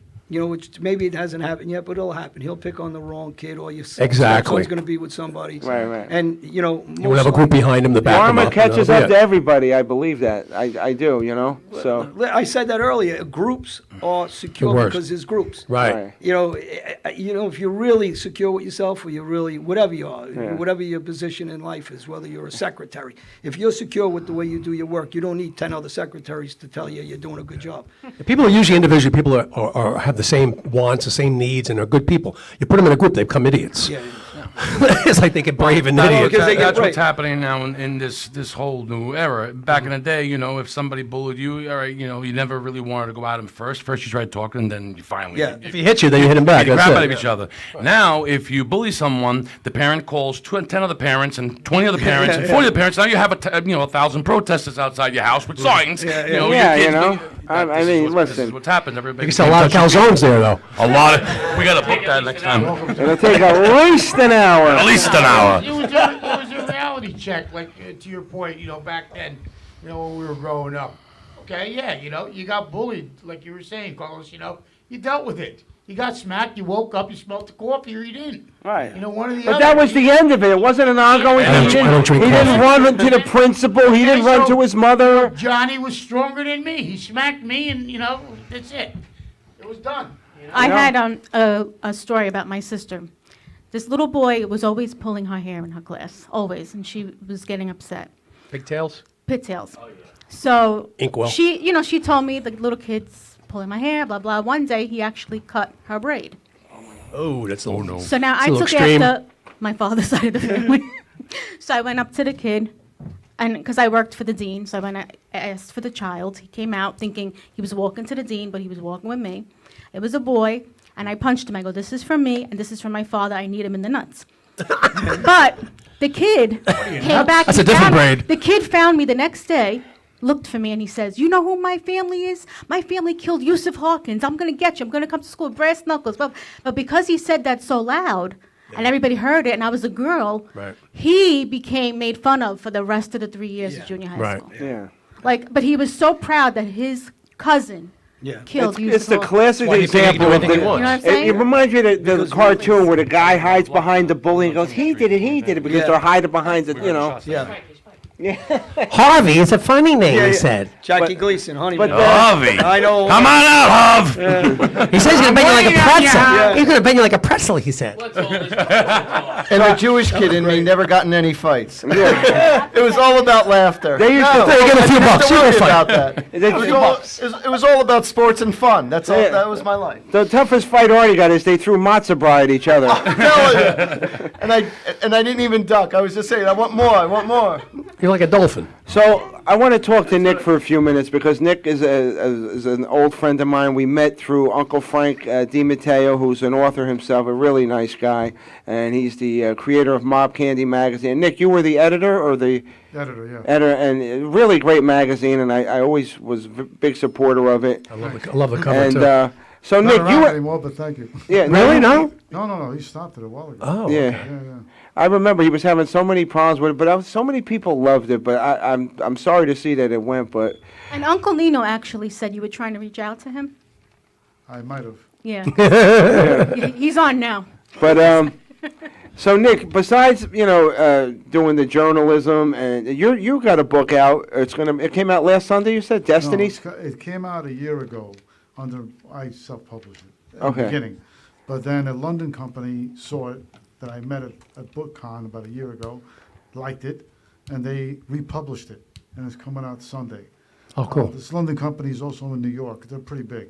Wow. The company's called Austin Macaulay. Oh, yeah. They're sort of like a Random House. Yeah. I know. Oh, wow. So yeah, that one's out. That's coming out soon. But the one I did with John is getting republished, like I told you. Right. Reprint. And I'm shopping a third one, which you'll have the flyer there. What's it Artie. called? Godfathers of the Night and the Shadow of the Mafia. Yeah, that's about the Greek mob. Luca Brazzi. I love Oh him. wow. Which was 'Cause I'm not- See. everybody thinks I'm Italian, but I'm not. I'm Greek. Right. Yes. We'll turn around now. I knew that because I remember you telling me that. Nick, you're Nicky the Greek? Look at the Greek. I'm Jimmy the Greek. You speak Greek? Wait, I want to ask you guys a question. Yes, Nico, yes. Wait. I want to ask you guys a question. Is there really a different variation? Might be no variation, but is there a different variation between the Italian, the Irish, the Greek, the Jews, of all the mafia? Is there a different variation, or is it just they are who they are and it's all basically They're the all, same? I mean, they're different to a certain degree. To the Or the politicians in there, Russian too. mafia, or whatever. Well, I mean, Do you see a difference at all? The No, well, Russian I do. The Italians and the Greeks kind of work together a lot. Very Right. A lot. Very John knows this. Except for the one that they had to beat down that had the poker game. That's for the guys who had the the guy who had the boot game was Spiro, who was a good friend of mine. Right. He was doing life. Most of that third book is about him and how he worked with the Gambinos, and he was under the Lucchese flag for a long time. So yeah, those guys worked. I grew up around those guys. That's how me and John also connected. We knew some of the same people. Right. Just touching upon what Carla was saying earlier about bullying. I was bullied when I was in school. I was jumped every single day. Wow. Really? Because I had glasses, and they used to call me Four Eyes. Right, that was back then, yeah. Every day I was beat up in elementary school. I didn't mean it. And that was just the girls, right? I didn't mean it. That was just the girls. I didn't mean it. You know, John said I didn't mean it. Leave it there, the cat will get it. That changed, but that for what Carla was saying and what Jimmy was saying before, I didn't look at it that way. Like, hey, smack and you forget about it. I didn't. Right. Because, getting jumped every day was Right. Yeah. nothing nice about it. No. That was in elementary school in Rockaway Beach. Wow. So when I got to junior high school, I said, this has got to change. So I just happened to meet a guy, this guy John Pasaris, still remember his name. He was the head of a gang that was in the school, and he happened to be Greek. So me and him already had this. So you have connection. protection now. Exactly. That's exactly Yeah, what it was. exactly. I went under their flag. Of course, I had to do something to get in. I got busted at a. Did it involve What'd you have to Vaseline? do? Eat a lot of feta cheese? I mean, what'd you have to do? Come on. Wait a minute, did it involve Vaseline? Well, they were Greek, you said, right? I don't know. Yeah, listen, yeah, real pain in the ass. You hear about the Greek boy that ran away from home? He didn't like the way he was being reared? Hold on, wait, he came back 2 weeks later. He didn't want to leave his brothers behind. Oh, my gosh. He'll be here all week. Bada bing, bada boom. Unfortunately, that's a big myth. That's why he makes calzones. So they sort of protected you, though, right? I'm sorry? They sort of Yeah, protected you got you. protection, yeah. Well, what I basically did is when I kind of started hanging around them, a lot of other kids in school noticed that. So I said, okay, this is great. Now I got backup. So Right. every kid that jumped me in elementary school, I started a fight with them. I started the fight. Oh, now you went the other way. You were looking for I revenge, got right? suspended 5 times, but that's another story. Right. You know, but, That'd be the next book. How I got suspended 5 times in junior high school. so the bullying that we did experience back then. Yeah. I got a lot of. But you got it every day. That's the difference. That's a little Every day. different. That's rough. Yeah. That's rough. But the guys that did bully me then, later on as time progressed, became my friends. Because I'm saying it. That's what Yeah. I'm saying. They, Strangest because you stood up to them. You showed them, like. You ever see Anger Yeah, no. Management when Jack? Yeah, Nicholson- that's a great When movie. he gives him the wedgie afterwards. That's a great movie. That's a great movie. Great They ending always too. say that when the first one to throw the punch in a fight is the winner because you take the other guy's heart. No. I don't know how true that is. No, I mean, no. it The depends. guy hit me first and I destroyed him. That's not true. No, but I'm just saying. But usually, True. but you know, I what I'm didn't hit you good either. He hit me right in the face. I turned around See, like the this. bad Oh my thing, God, he's trying to face the bad it. thing, Carlo, was that my parents were old school Greeks. So that father didn't have the time to teach me. He worked like Paul does. He worked in a restaurant. They worked hard, yeah. He worked all hours. He didn't have time to sit back and talk to me. Hey, Nick, you got to do this. He didn't teach me nothing. Right. Me and my brother learned everything on our own. So you Right. you didn't even share with them that you were getting bullied. You No. didn't even. Oh, you No. kept it to yourself. Okay. He only got mad at me when he found me with bookie sheets. That's another story. Oh, the football tickets. That's how I And started. you didn't tell me? I think it was all That's going to be the end all chapter in the other book. I used to You know didn't that tell me I had Mississippi. what I basically did. I told you it was plus 12. Well, my father's favorite saying: "When your bank says no, I'll say yes." My father was also a bit of a hypocrite because, oh no, Nick, you can't be doing this. Meantime, he had a bookie coming every freaking day in the restaurant in the back. You know, what I did, I took the football sheets and make Xerox copies of them, as many as I can. Right. So I brought them to the school and had all the kids. And used to hide them in the grape leaves, right? See, today you wouldn't have to do that. Just send emails. Oh, yeah. Yeah. Text. Snapchat. Yeah, there was no texting back then. Open Well, up the one good site thing- and Not for everybody everything. bets over it now, right? Bing, send. And you know what? It was fun back then. Now It was fun back then. Nobody pays you. As soon as they owe money, they run right to the cops. Yeah, It's It's no fun. I mean, you got nobody to chase. And you know, with them making it legal too, it takes a lot of money out because. But here's the thing. Here's what people don't realize: where you're not going to beat organized crime is if a lot of people don't have the money to bet and pay. If that week that you let them slide, that makes the difference because you know usually if you bet on a Sunday, you owe them on a Thursday or a Friday night. In some cases, you let the guy pay on Saturday if he gets paid on Saturday. But holding that week was the draw because a lot of people were working people. They didn't have the cash. But nowadays, even though they legalize it, it's still, they don't have 100% of the market because a lot of people, you know, they need that extra week to skate. You want to hear a funny story? Vig every week. Yeah. I'll tell you a funny story. It's based on what you just said. This guy, his name is Anthony Federici. Oh, I'm sure he's glad you brought that up. Brooklyn boy. Yeah, he's glad. No, I know Anthony, yeah. Now, he has a place out in Corona, and he had a guy that owed him money. Right. And he loaned him. He lended him some cash. A lot, not a little bit. So he sends this guy out to get him, to find out where the money's at. And he happens to be this Greek guy. And he goes to send him, and the guy tells him, the other guy, I think his name is Edward, I think is what his name was. Oh, you know, Anthony, he's got what's going on? He's mad at you. The guy thought he was pissed off because you owed him money. He said, no, he's pissed off because you haven't gave him a call. He didn't care. He wasn't worried about the money. Just He not didn't worried. even charge him interest. He didn't even charge him interest either. Right. Just shows you where it's going. Yeah. Oh, wow. Yeah. They're letting him slide. Oh, no, they don't even hit him. He didn't break his legs. He just broke a shoelace. Right.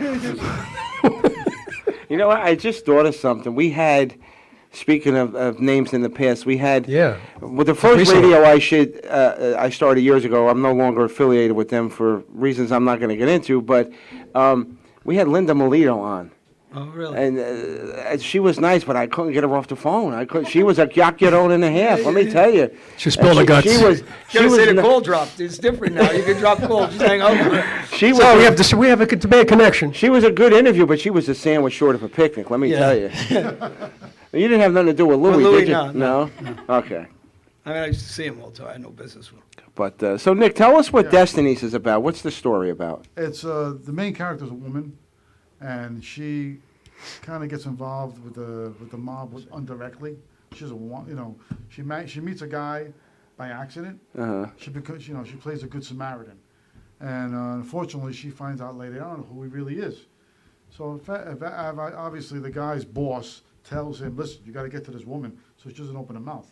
So they force her to work for them. Okay. Eventually, she falls in love with this guy, the guy that she actually. It's a romance. Right. Yeah. So she falls in love with him.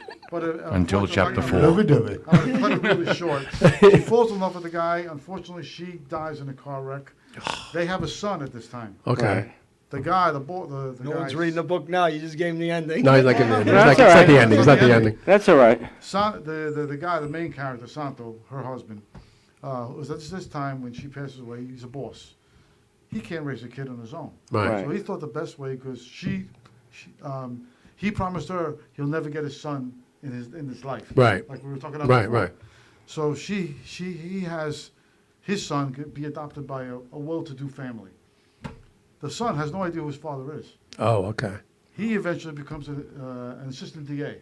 Oh. He's handed a Yeah, case. yeah, yeah. The Nice guy- twist, nice to twist. prosecute the That father. looks like something I would see on Netflix. Now, he doesn't know who his father is. That's a At good the twist. end, Yeah, that he is a good finds out twist. who his father is. Oh, But right. he wins the case. His father gets indicted. Right. At the end of the book, this is like at the end, Tommy, which is his son, gets an anonymous fax at the DA's office that it'll be spilled out that he's related to Wow. the defendant. If this gets out, the case would be prejudiced. Right, Mistrial, exactly. yeah. Yeah, mistrial, And right. that's where I leave it. Cool. Wow, that's great. Tell me more. Tell me Now, more. now with John and Nick, where can everything is available on Amazon, Yes, right? Yeah, correct. Now, what about personal websites? Oh, mine is www.nickchristopher's.org. Nick And Christopher's. John, yours is JohnElite.com. JohnElite.com. Yeah, Okay. Elite is ALITE. Yeah, ALI. Wait, no, I I'm think all it's over E. YouTube, so anybody wants to YouTube me, I'm on a million different shows. Just don't let anybody Google you. It's not a good thing. So just to add a little bit, Sure. if anybody's interested in getting prison rules, signed copy. Oh, good. I was hoping I was going to get mine. You They know. can email, we're going to get reprinted. I know, I'm They kidding. can email me or John. Oh, cool. And we can get it to them. Very Where, good. where do they email them? They just say, "Hey, yo." No, we'll go to my website. Uh-huh. Yeah, nickchristopher's50@gmail.com is my email address, and John's. My email? I don't know. off the top of Brazil, my head. prison.com. Too many years in jail, I don't remember. But I have an email. though. oh, the email address is on the website. Yes, so- yes, yeah, yes, there you just go. go to the There John, you let me go. ask you. Thanks. I mean, I've done time, but you said you did time. What was it like being in Brazil? Though it's got to be a whole different thing. I just put a letter because people talk, and again, from the Gotti side of the faction of nonsense, and they had some weasel kind of kid do an interview, and they paid whatever. So I brought the letter out that just was put in the papers in Brazil, and I just put it out all over the internet. I think 58 guys got killed again this year at a riot, one of the prisons I was in. And the senator of Brazil made a statement that it's the worst penitentiary, they think, in the country where I was at. And it should be closed down, and he'd rather die if he had to do one day there. So I just put that, maybe 2 weeks ago, I just put that out. I gave it to people, and they put it all over the internet. So when a guy that does an interview for them, actually the guy was an informant, also took all my paperwork for Gotti and sent it into prosecutor's office. That's why I could go on what they did to me with, different things. And I sent the guy $750,000, and he kept it, and he tried to get me at that sentence, and So. See, the girls here get Brazil wax. There, they get a Brazil whack. Yeah. Is there a reason why they sent you to Brazil, or that was a separate I went on a thing? run. I went to about okay. 20 countries. Hmm. I was in Cuba. I was in Africa. I picked up So they passports found you around the in world, and Brazil. they found me in Brazil. That guy Jimmy Catacamo was talking about. He was one of Gotti's guys also. Him and his father, they were friendly with the marshal. They gave me up. That's how they caught me to keep my nightclub. I had a nightclub there. Jeez. In Brazil? No, in the United okay. States. So they Okay. wanted to keep the club, and I got tapes on this guy Catacamo, and I got about 17 tapes. Him calling 911, 911, and cooperating, and so listen, everything comes out eventually. Yes. So when What these was the guys are club you playing had? this, Moet's in Tampa. I had 5 clubs over the years. I had Stampedes and another club, American Cowboy. I had, Yeah, because we Moret's, used to hang George's out up in Garage. Zachary's. And Yeah, sure, I remember Zachary's. Yeah. We were always there, yeah. So, I like the show, Zachary. so make sure you check out their websites, JohnElite.com, NickChristopher's.com. Pick up the books. I know you guys are going to enjoy it, and I want to, John, and this goes for both of you guys. You're family. Anytime you want to come on, you have an open door. Feel free to come on. I really want you to come to the Christmas party if schedule permits. Yeah, it's always fun. We always have a ball. We'll have a ball, and we're going to go a little extra tonight because we started late. Because we started late, and that I wanted to make sure everybody got equal. But Gisela, what do you got for us today, game wise? Okay, so I have inquiring minds questions Oh, for cool. today. Okay. So I have 3. All The right. first one is name a movie that you can practically quote start to finish. And just Everyone, say your favorite quote. Well, yeah, it would be any comedy movie. The second one is what skills or craft would you like to master? Mm. And the third one, what events in your life would make a great movie? Oh, I didn't even tell John this. I had an incident a couple years ago where, God. I do part-time acting and I'm a comic too, but I got asked to do this little bullshit independent movie, which I wasn't really want to do, but I figured I see my friends doing a lot of stuff, and sometimes you never know they click. Right. So I'm a felon. I can't even look at a gun. Right. So I go on the set, and this guy didn't have a permit. He tried to fly under the radar in Woodbridge, New Jersey. We didn't tell you that, though. So he gives me a prop gun, and it turns out to be a BB gun. And in the state of New Jersey, you might as well have an assault rifle. Right. I know that. I was looking at 30 years for that. Because He's right around the neighborhood we doing were a scene. shooting a scene where I was in a car chase scene, and I was pretending to shoot a car in front of me. They were going to They didn't get permits, so the neighbors thought CGI something was it. going on. So the They people call the see cops. me, and they think, like, what the hell is it? The SWAT team showed up, surrounded us. And this idiot said, who had the gun? I had the gun. Like, why would you say that? Why the No, I had it. It would be good We're to doing know. a He grew up in movie. the streets. It was in my waistband. I go, I'm right here. We're actors, sir. He says, get against the car. I wanted to spend the 4 days Wow. in jail, which I was with a 24-year-old Russian kid who was kicking dope. So that was Yeah, fun. you're throwing up And that, right? but because of my previous stuff, I was looking at 30 years for shooting a movie with a BB gun. But it wasn't your fault, though. No, I understand that, but like I'm saying you should It was have his fault. countersued. It was his fault. He should have listened. You should have I said, "Don't countersued. go." You should have countersued. See, I was a little smarter. When I did it in Vegas, I did a show in Vegas. Somebody called us, and mine was a lighter. Ah. I didn't have that luck, but I had the one when the thing came down, bang.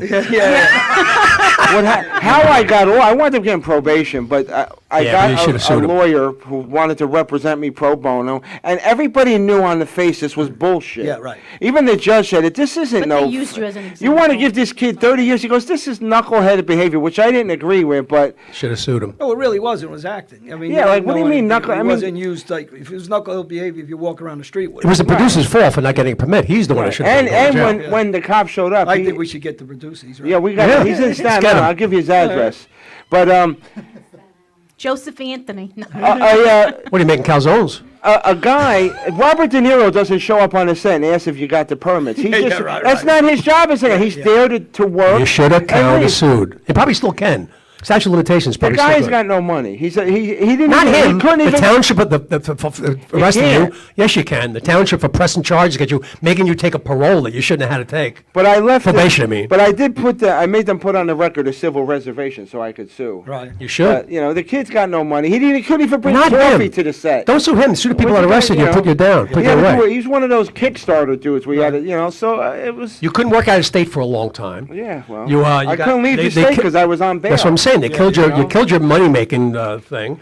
They killed everything. They killed your reputation, scandal. No, the funny I mean, thing come is, on. with this one, like, it actually killed his spirit. Yeah, it Probably did. because he wasn't guilty. It's the one thing that I didn't do that they get me Yeah, for. yeah, right. Okay, but the one that he didn't We do don't know killed how him that more. works, right? That's Yeah. the stuff you did do and they didn't catch you. Oh, yeah, Hold on my one God. thing. How long I got to put up with this torture? How long is this show? It's a 5-hour show. Didn't tell you. It's going to be at least another hour. All right, so we have inquiring minds. We'll start with Jimmy. Gisela, ask the first question. All right, ready? Name a movie that you can practically quote start to finish.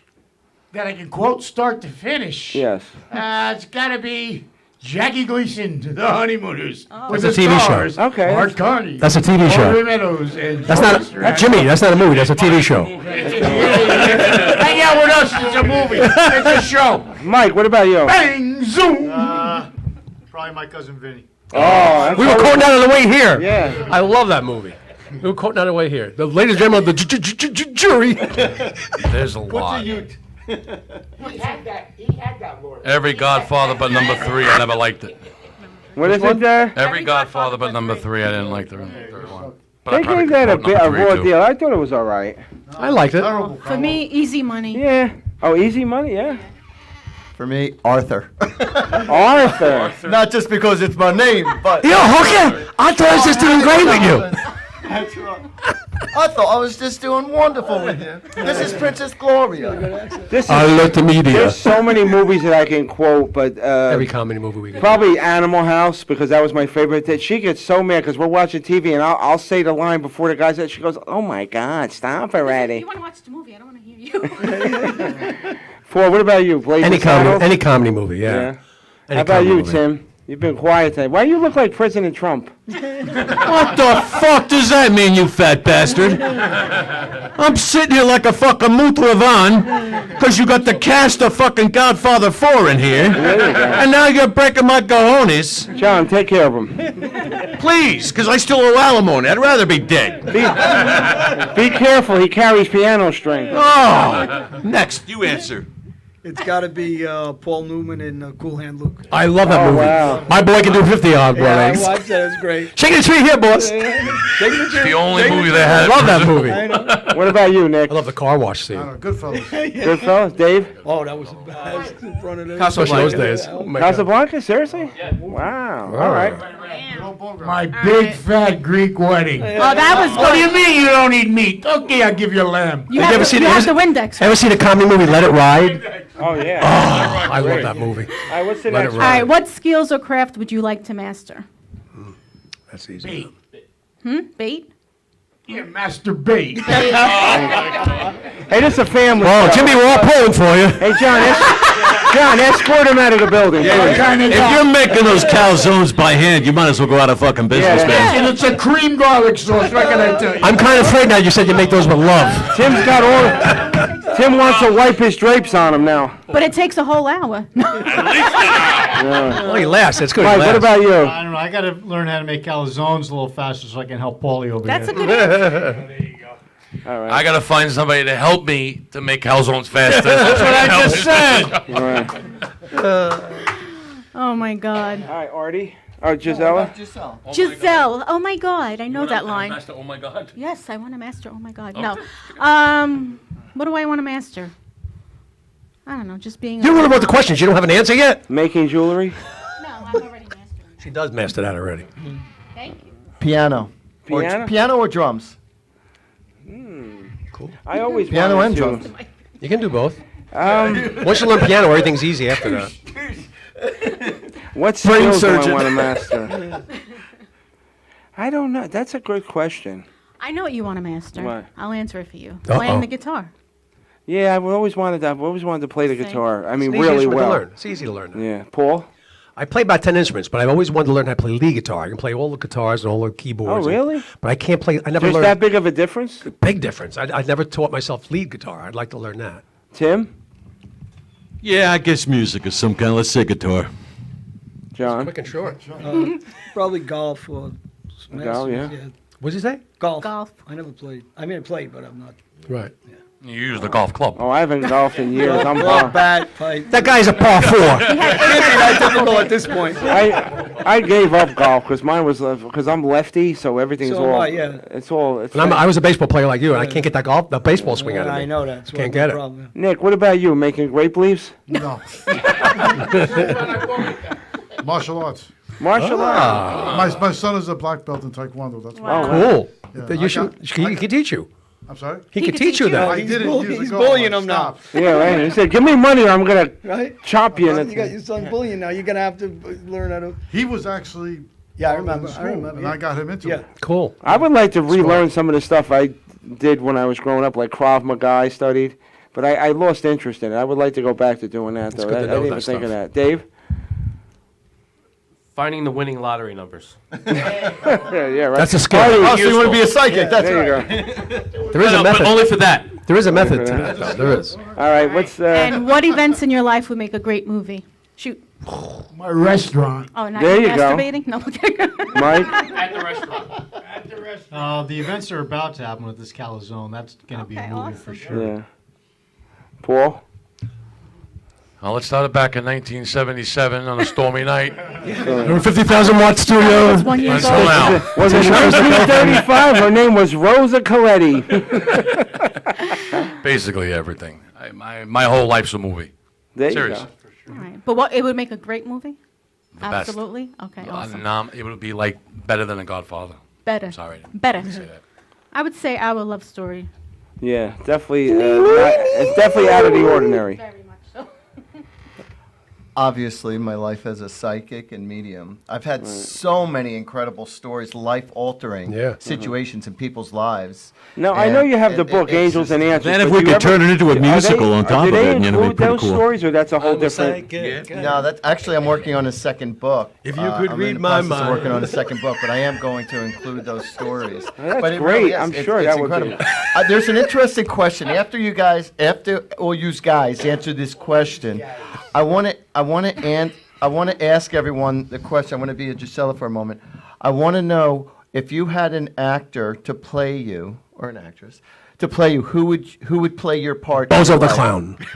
Jackie Gleason. Well, I'll just say Alyssa Milano. Can we ask, can we finish your own question first before you give your question? Go ahead, Carlo.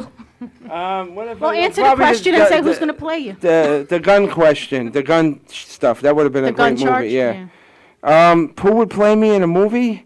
That's Artie's question. That's not her question. Oh, I got to think about that. Go ahead. Danny DeVito. Yeah, right. When he was taller. He's from Newark, right? Michael Clark Duncan. Steve Urkel. He's dead. Did I do that? Michael Clark Duncan died. Yeah, I know. Jerry Gallo's dead. Callow, not Gallo. Callow. Say Callow. Are we to assume boiling water soaks in your kitchen into a grit? You're right. In 5 minutes? What is a grit? All right, John. I guess your whole book would make an interesting event. Is there any plans to do any kind of movie adaptation? Yeah, I got a new agent out of the UK, and we've been negotiating and talking to different people about a Oh, cool. movie I'm and available. series. And I really want to do more of it when I was on the run, because I went to 20-something countries and 20 Right. countries. Anyway. That's a whole And, series in itself, yeah, you and know. the jails and trying to Johnny escape on the and Run. stuff. Believe it or not even to make a joke, you know what one of my favorite TV shows was? Prison Break. Yeah, it was a that great was I like The Fugitive. So You know what? When you said you were in Brazil, it reminded me when he was in Yeah, that was good. Peru, Yeah, whatever yeah, the hell he yeah, was. Where There yeah. was no, even the guards didn't go. There was Yeah. no guards. They just locked them Does in. Midnight Express make you go, whoa? Yeah, but it was in Turkey. That's what I. That's a scary See, movie. Nick liked it. He's like, oh, family. Yeah, That's a scary movie, man. and I'd have to say Tom Hardy on the other. Oh, I think he's a wow. great actor. Nick, what about you? Who would play He forgot all you? about us. He forgot about us. Oh, I don't know. You. Kelly, there you go. We'll go back. Who? Telly Savalas? There you go. Do you have a lollipop? Do you have a lollipop? We have a calzone lollipop. I can think of several different stories, but I don't know what actor to play me. Michael B. Jordan, Who the fuck is that? the guy that's in Creed. Oh, okay. I had no idea who it was. I'm saying, who the fuck is that? That's Some funny. guy from school? Who the hell is that? For me, it would be Adam Sandler. There you go. That's a I good wonder one. why.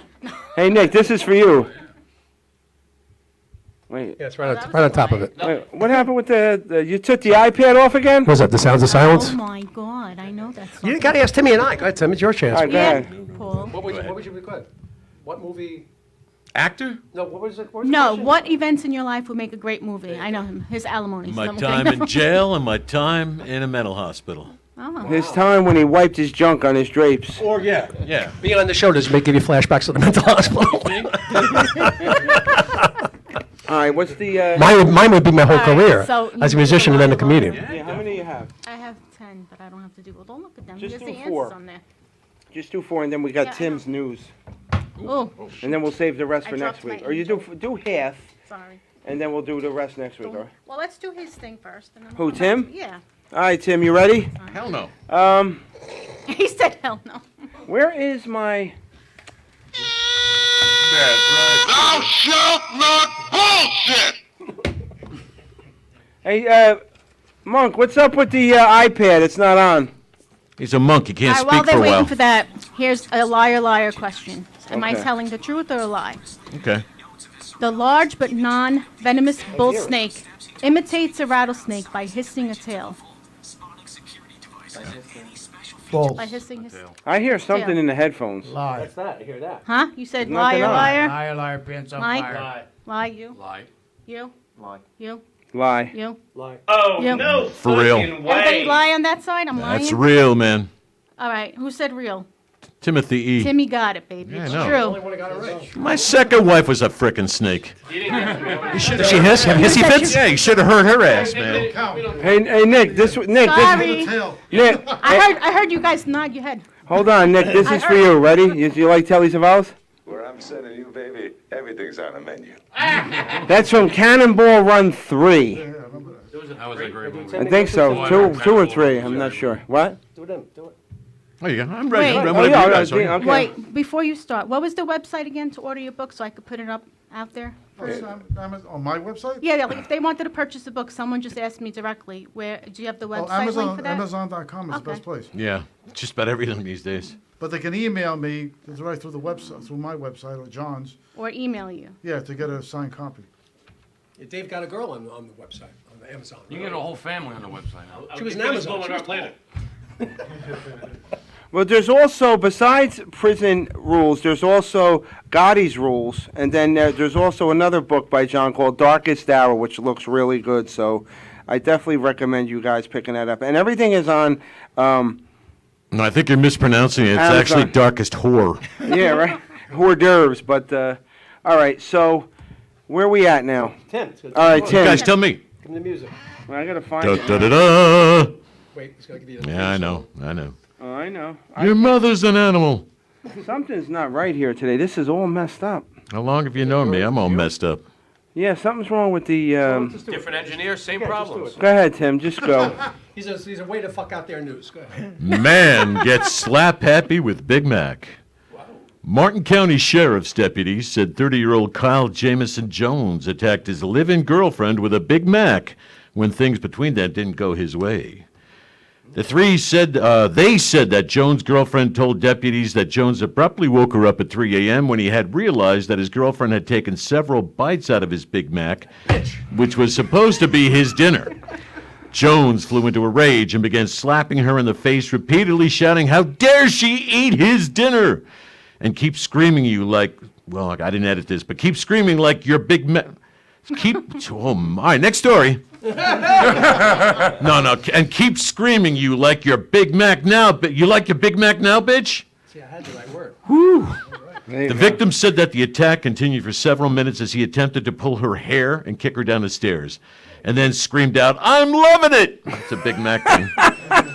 Authorities on the scene found no injuries on the woman, but discovered several remnants of mac sauce and lettuce from the Big Mac on her, supporting her accusation. She declined medical attention and said she didn't want Jones to be arrested, according to the police report. It was also rumored that Jones's cellmate was the Hamburglar and that he was granted bail by Mayor McCheese. Jones was released from the Martin County Jail on bond. I heard she had sesame buns. Sesame buns, man. Those seeds. Story number 2, my friends. Woman arrested for throwing a used maxi pad pulled from her underwear at hospital worker. Colleen Castillo was arrested this past Monday after a 911 call into the local sheriff's office about a female who was causing a disturbance at Mies Dunedin Hospital, where it was reported that she had stole a staggering amount of bathing cloths totaling $10.79. She was also reported as disturbing the patients by skipping down the hall of the hospital, waving her feminine napkin around, shouting, "Take it to the maxi pad," when a hospital worker attempted to stop her. She threw her very soiled feminine napkin at the orderly, shouting, "Here you go, try a jelly donut." Oh, That's terrible. When police finally arrived, they were able to subdue her without an incident. It was later determined that she was suffering the effects of a bad meth trip and was treated accordingly. Castillo has no recollection of the incident was released on $7,000 bond and awaits her day in court. Those are the kind of things I don't, those are the kind of things I don't like to talk about, period. Yeah, so beating the hell out of Good your job, girl Tim. with a Big Mac, that's not so bad. But then, you have a period and tell people about it in your own way. I wonder if she had wings. Yeah. They weren't buffalo. That's a good job. All right, Gisela, let's get All back to right, liar, so liar. liar. Ready? Cuban dictator Fidel Castro and U.S. President Jimmy Carter have one thing in common. They both were peanut farmers. That's probably true. I'll say true. True? True. I say no. I say it's so stupid, it probably is true. True. Jimmy Carter and Castro. No, lie. We know Jimmy Carter was, whether Castro was, I don't know. No, he was a pitcher. That's right, he was a baseball. That's right, you're right. So- And he got turned down. He got turned down How by many Pittsburgh liar, Pirates. liar? That's right. That's You say no, Japal? I agree with him. What'd No. you say? No. Nick, you say no? No. No? No. Peanuts. It's a lie. Jimmy Ah. Carter was Good- a peanut good- farmer, but Fidel good catch, Castro Dave. was briefly a lawyer before becoming a revolutionary. And Wow. don't forget about Bernadette Castro. Castro Ready? convertible. Number 3. Peanuts, popcorn, very nice. The dandelion plant gets its name from the French word for stubborn turkey. False. No. Oh, no fucking way. I don't see that being a French word meaning stubborn turkey. No, Dandelion. definitely not false. Doesn't make sense. Voulez-vous français? So everybody, Who knows I'm saying nowadays? no. I say no. Dandelion, tell no it's a lie. lie, but it Nice comes from effect. the French word for tooth of the lion. Tooth of the Figured one. that had to be Okay. something to do with a lion, yeah. Alrighty, peppermint candy improves your concentration. Yes. Yes. I have no clue. That's a fact. Yes. I'm sorry, I didn't hear the question. What was it? True. Peppermint candy improves concentration. But it'll take at least an hour. I'm sorry, I still didn't hear the question. What was the question? Peppermint candy improves concentration. I'm sorry, I didn't hear the question. Madonna mia. I lost my I concentration. have to buy all my men Miracle Ear for Christmas. No, I heard it. I just lost my concentration. I know. Stop with the miracle. I Ear. Thank you. understand. Please No, don't it's- paint any it's more true, religious pictures. And it also alerts drivers. Yes. to be aware. Why, certainly. Like certainly. alert drops. Alert drops. Right. Citrus. Okay, 5. A That, group for of- real, that was the Anson Williams product too, right? Yes. Wasn't it? Yeah. Yes. All right, so we know that. He's got the lemon. Invented by Dr. Heimlich. His It was uncle. a citrus fruit, yeah. Yeah. A group of flamingos is called a flamboyance. That's probably true. Probably true. You have a gander, you have a floss. Murder. You know what a group of baboons is called? I'm This is going true. with A false. congress. Yes. How perfect. It is true. And Damn. did you know they mate for life? Yes. God Yep. bless your soul. It was crazy, man. That's Just why it. so many die so young. That's why Bugsy Just the Siegel- males. You want Just me the to go to males. 6 or stop? Females live Yeah, forever. let's do one more. All right. Owls are unable to move their eyes, but they can rotate their heads over 180 degrees. That's true. True. Yeah. True. And do you know why? Because they have potato chips? No, because they have a long and tube-like eye that prevents them from moving their sockets. Ah. Johnny knew a guy like that. Could move his sockets. So I just made my people just a little tiny bit Johnny helped. smarter. Real quick, one last. This is what already said. What movie character do you resemble the most?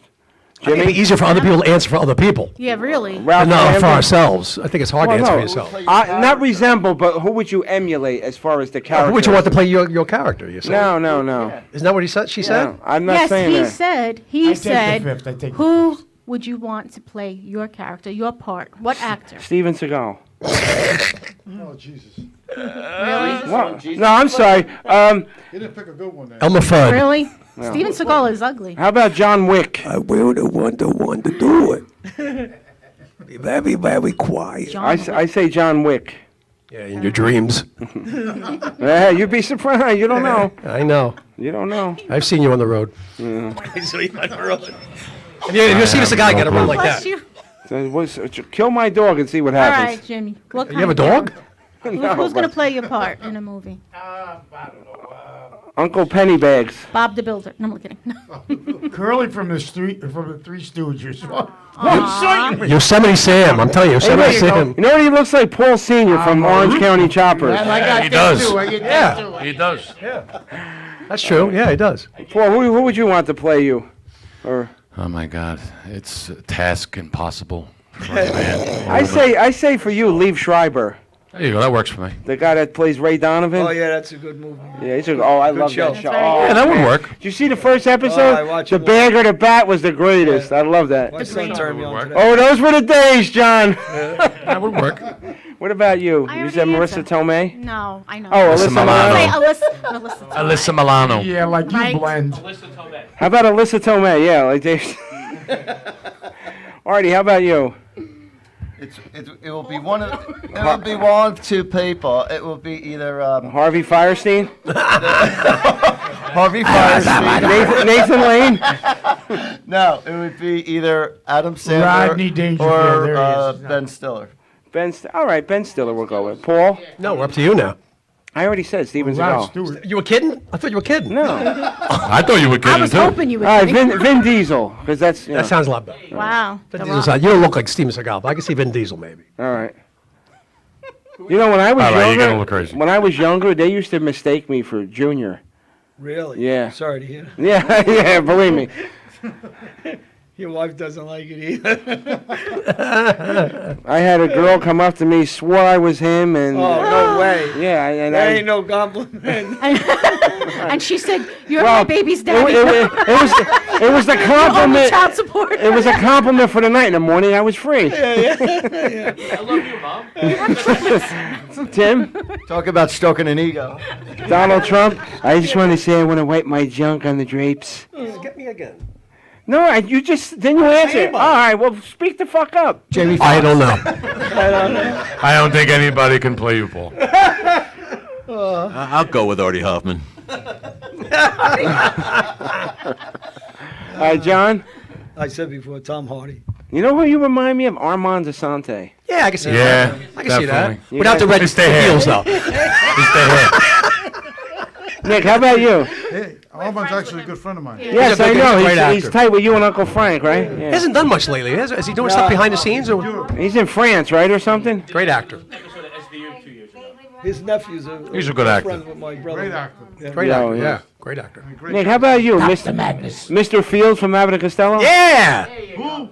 Mr. Fields, the landlord. That was hey, don't Great character. That was the greatest show in the Oh, I love that show. 4:30 He only did 2 years of it too. Abbott and Costello. I have them all on DVD. Yeah. First. Abbott, Years, that was it. Abbott and great. Costello was my favorite, John. Very big. Every Sunday on Channel 11, they used to show the Oh, movies. I got to get those DVDs. For Yeah, they have them. They have them. Yeah, it's great. I also love the show East Side Comedy. Oh yeah, yeah. Boys, the Bowery Boys. Dead End Kids. Yeah. There you go. You could be. Satchmo. You could be what you call Slip it. Mahoney. What you call it? What's his name? Not Slip Mahoney. The other one. Satch. You could be Satch. That's who could play you. That's you. That's your guy. That's it. Hunts Hall. Put me in a wheelchair. I'm ready. All right, Dave. What about you? One of the Keebler's elves.